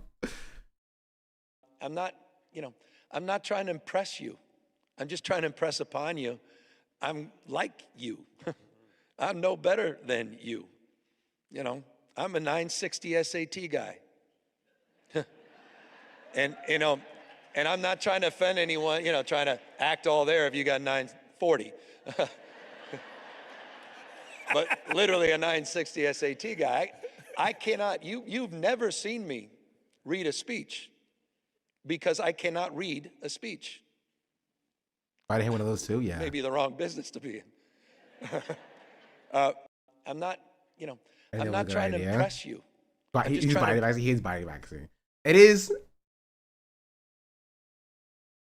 is a choice to tell a black guy in a suit on stage with you that I'm just like you. I got a 960 on my SAT. Like, that is definitely a choice. Did this guy get a 960 on his SAT? Maybe. It's a choice. It's definitely a choice that he made.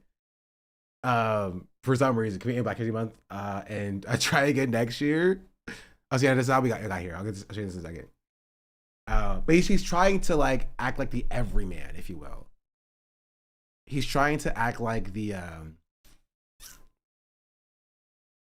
know what I mean? Like, I'm just like you, right? You're just like me.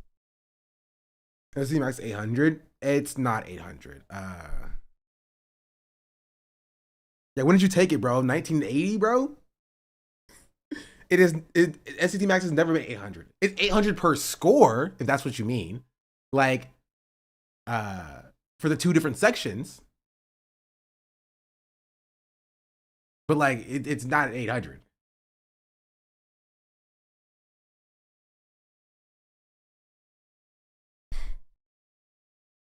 I didn't take the SAT. I took both. Oh, you know the SAT? I took both. Because ACT, and if he was really like us, he would just say he took the ACT. Because in North Carolina, the school, like your school district, will pay for one ACT test for you for free.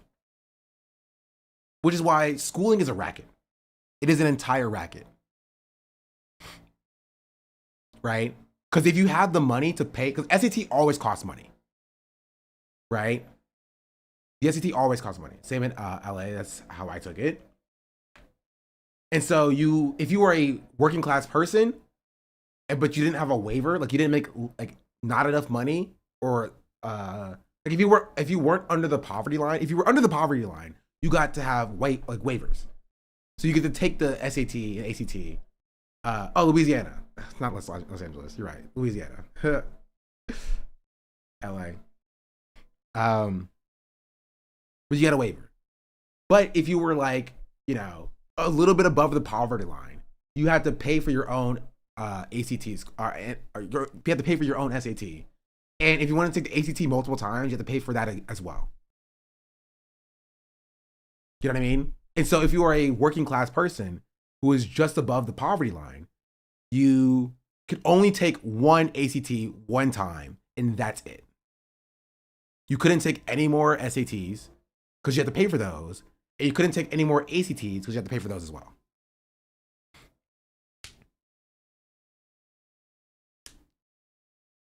You know what I mean?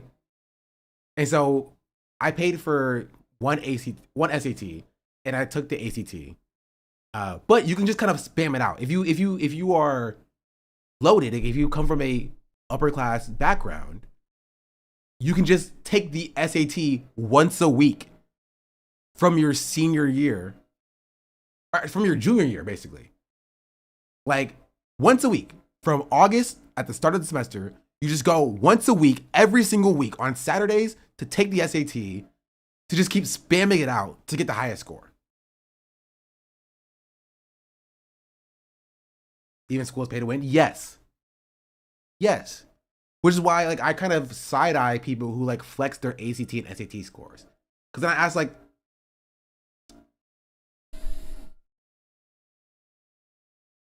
how many times did you take it? Because sometimes they're taking it dozens of times. Not to mention all the tutoring goes into it. Oh yeah, you don't understand. They go to tutoring on Tuesdays and Thursdays, take the ACT or SAT on a Saturday, go back to tutoring on Tuesdays and Thursdays, and then take the SAT on a Saturday. Every single week. How much is it? $100. This was when I was in school. Until they get a score that they like. And if you know testing is highly dependent on your mental state of the day, whether or not you ate breakfast. You can say every week. I think it's okay. Maybe it's every 2 weeks. I'm pretty sure there's a 2-week cooldown.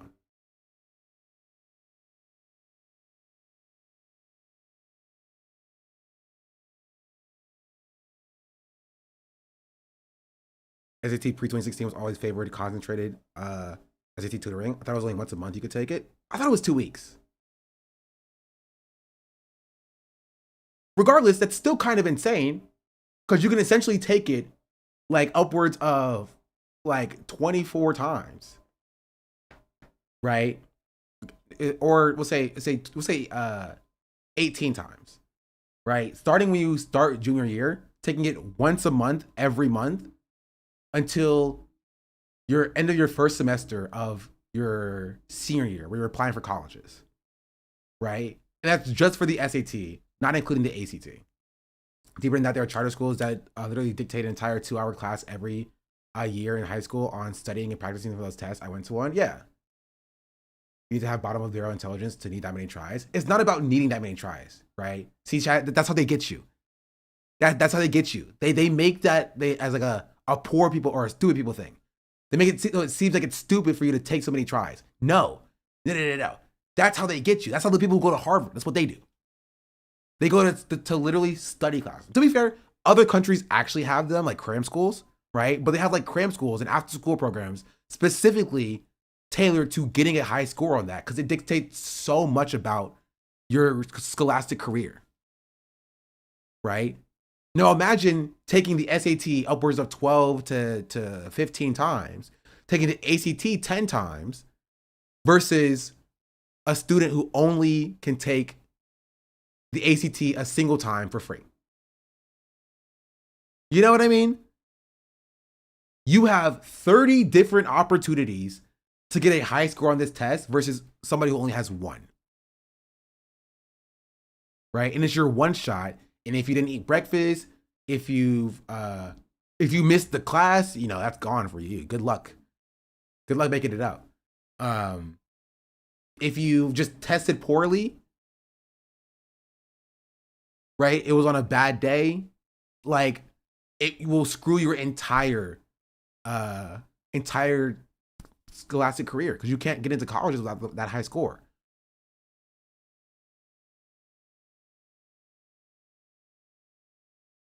You know?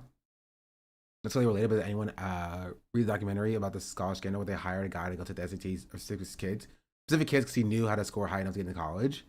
That's not surprising. Then they talk about the pre-SAT being a gatekeeper for beta club and such. You can also take your best math score and add it to your best English score. Yes, you could like mix math scores. You can take your best math and best English, and then like it's called a super score. That's your SAT super score. See, I know these things. I went to school. For me, my scholarship was based on my ACT, so you can't even just get in. You have to do well. Yeah. Start of the Dark is taken for the 10 months. Anyway, this has nothing to do with Gavinus, but it's something that's literally not talked about a lot, but it's a very insidious way that like poor people are just screwed out of like colleges. Meritocracy is not real. Now imagine like black and brown school districts that are underfunded, right? Who are in communities where parents cannot afford to pay for their kids to take multiple SATs. Does that person have the same amount of opportunity as somebody whose parents can pay for them to take it 12 times?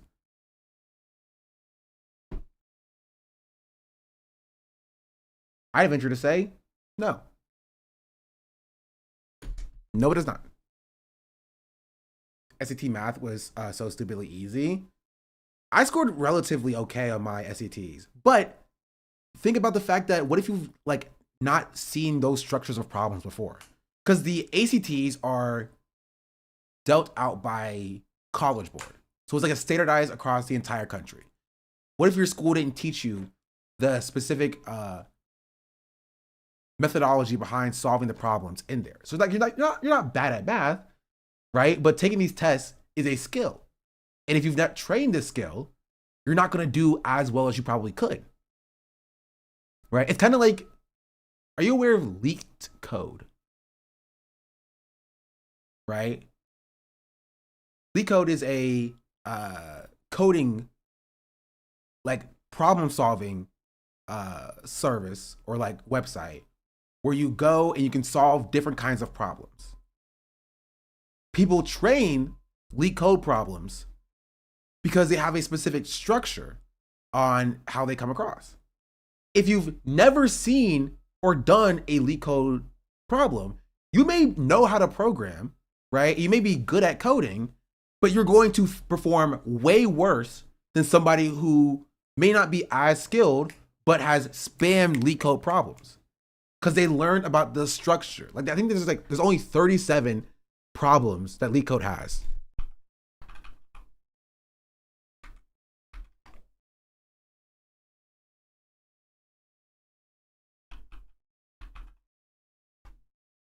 It's something like that.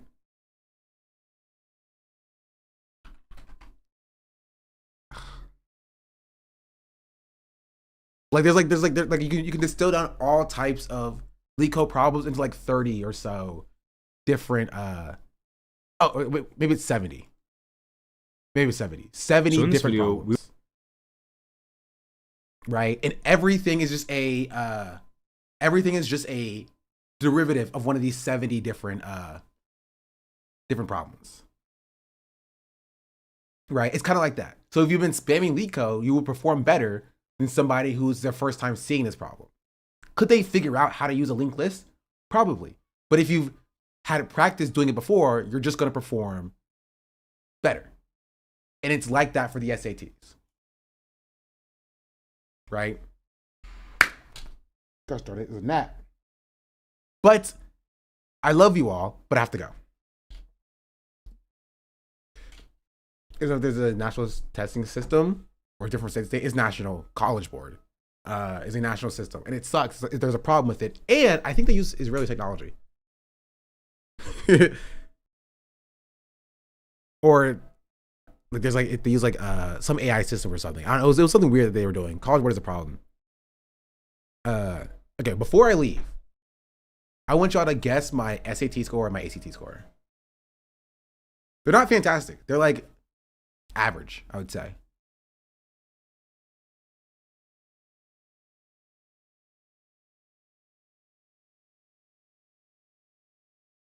Oh, I got kind of close a little bit.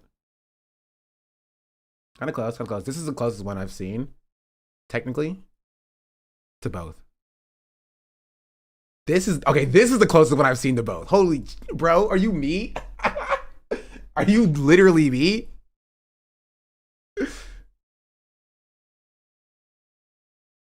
This is great. I got a 27 on the ACT. I got a 1270 on the SAT. Those are my scores.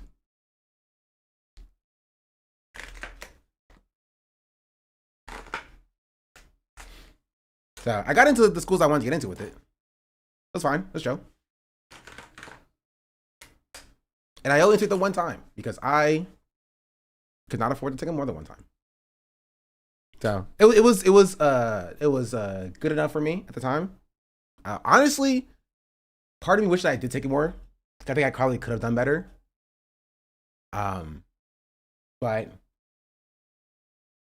last question. Do you think if you were to take the SAT or the ACTs again, you would score higher than you used to? Than you did before? Lower, no, yes, yeah. No, worse, lower. No, I get lower. Really? I disagree. I think I'd score higher. I think I'd score significantly higher if I took both. But to be fair, I do math in my free time. Like I'll see a TikTok about like solving a math problem and I pull a sheet of paper out and I do it again. Is ACT mock test next stream? I can do it. Out of your free time? Yeah, I'm a little bit of a nerd. Also, I am a programmer, to be entirely fair. I'm not that far out of college, and programming is a lot of math. So, you know, I do think I'd score better. There are just kind of things that I didn't know existed when I was a junior in high school that I know existed now. If that's not popping off, reading might as well fail me. Yeah. Install Blue Book app, official College Board testing, and take a mock SAT. I will not be installing any College Board app on my phone. Freaking spyware, but I'll take an ACT test. I'll do that. It's gonna be fun.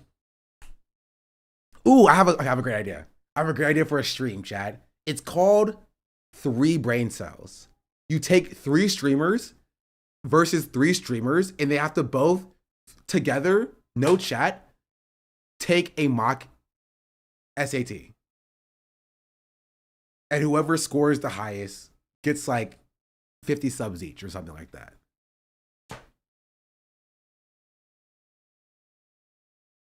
Three brain cells. I think that would be funny. We do an IRL stream of you going and taking the test. I don't think they'll let me stream there, but sounds so good. Love it because announcing it tomorrow. I'll take something like the GRE at this point. You know, we make it out of college. Streamer could barely pass school back in the day. They be getting Gavin scores on that. Streamers were cheating at school. You know what I mean?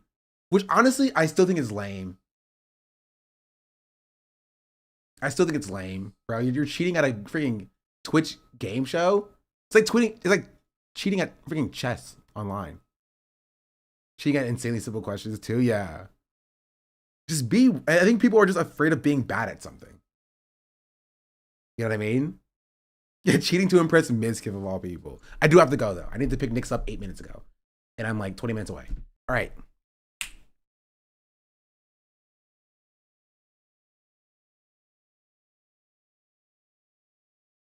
I will catch y'all in the future.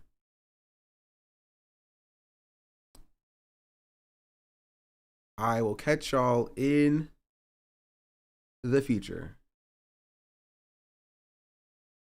Oh, I didn't talk about this tweet that I did. Okay, last thing. Literal last thing, I promise you.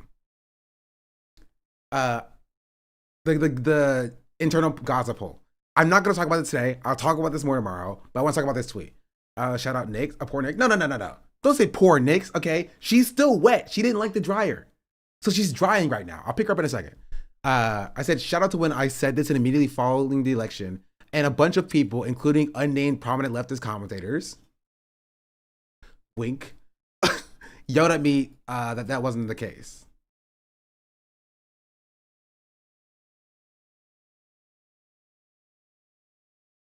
Who shall remain nameless? Is Ray, by the way? Of course. We said this since day one, yeah. Hey, bro, you ain't getting invited to the function. I've already written off getting invited to the function, all right? I've made too many people mad. You feel me? I've made enemies of too many people. I'm not getting invited to the function. Read the comments. Oh, the unction. Okay, I thought you just misspoke. I'm not that old. Leave BB. Of course, is gonna fire you. True. I don't read my comments, so I'll read this comment because I wrote it, and this one. But oh wait, there's also this one too. I'll read this one instead. Yeah, Christopher Kamala, two Route to Real Permedia, and Phil DeFranco didn't want to hear the message that uncommitted voters were representing, which is we are a politically active left-wing party, and we are trying to tell you that we don't with Israel on the ground, and you can't make us. Yeah, exactly. Who's the leftist that didn't buy it? I will not be saying it because I was gonna lie and say I don't want to start drama. I love starting drama. I just don't care enough to relitigate it again. But just know that I was correct, validated, fundamentally, vindicated, and that's where I'll leave it. That's where I'll leave it. I owe this person nothing, but I don't care enough to relitigate it. And if that's it, chat. I'll catch y'all later. I'm gonna go get Knicks. Peace out.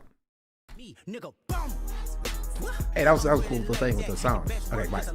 Bye. Bye, YouTube chat as well. Shout out y'all. Shout out you. Shout out you, YouTube chat.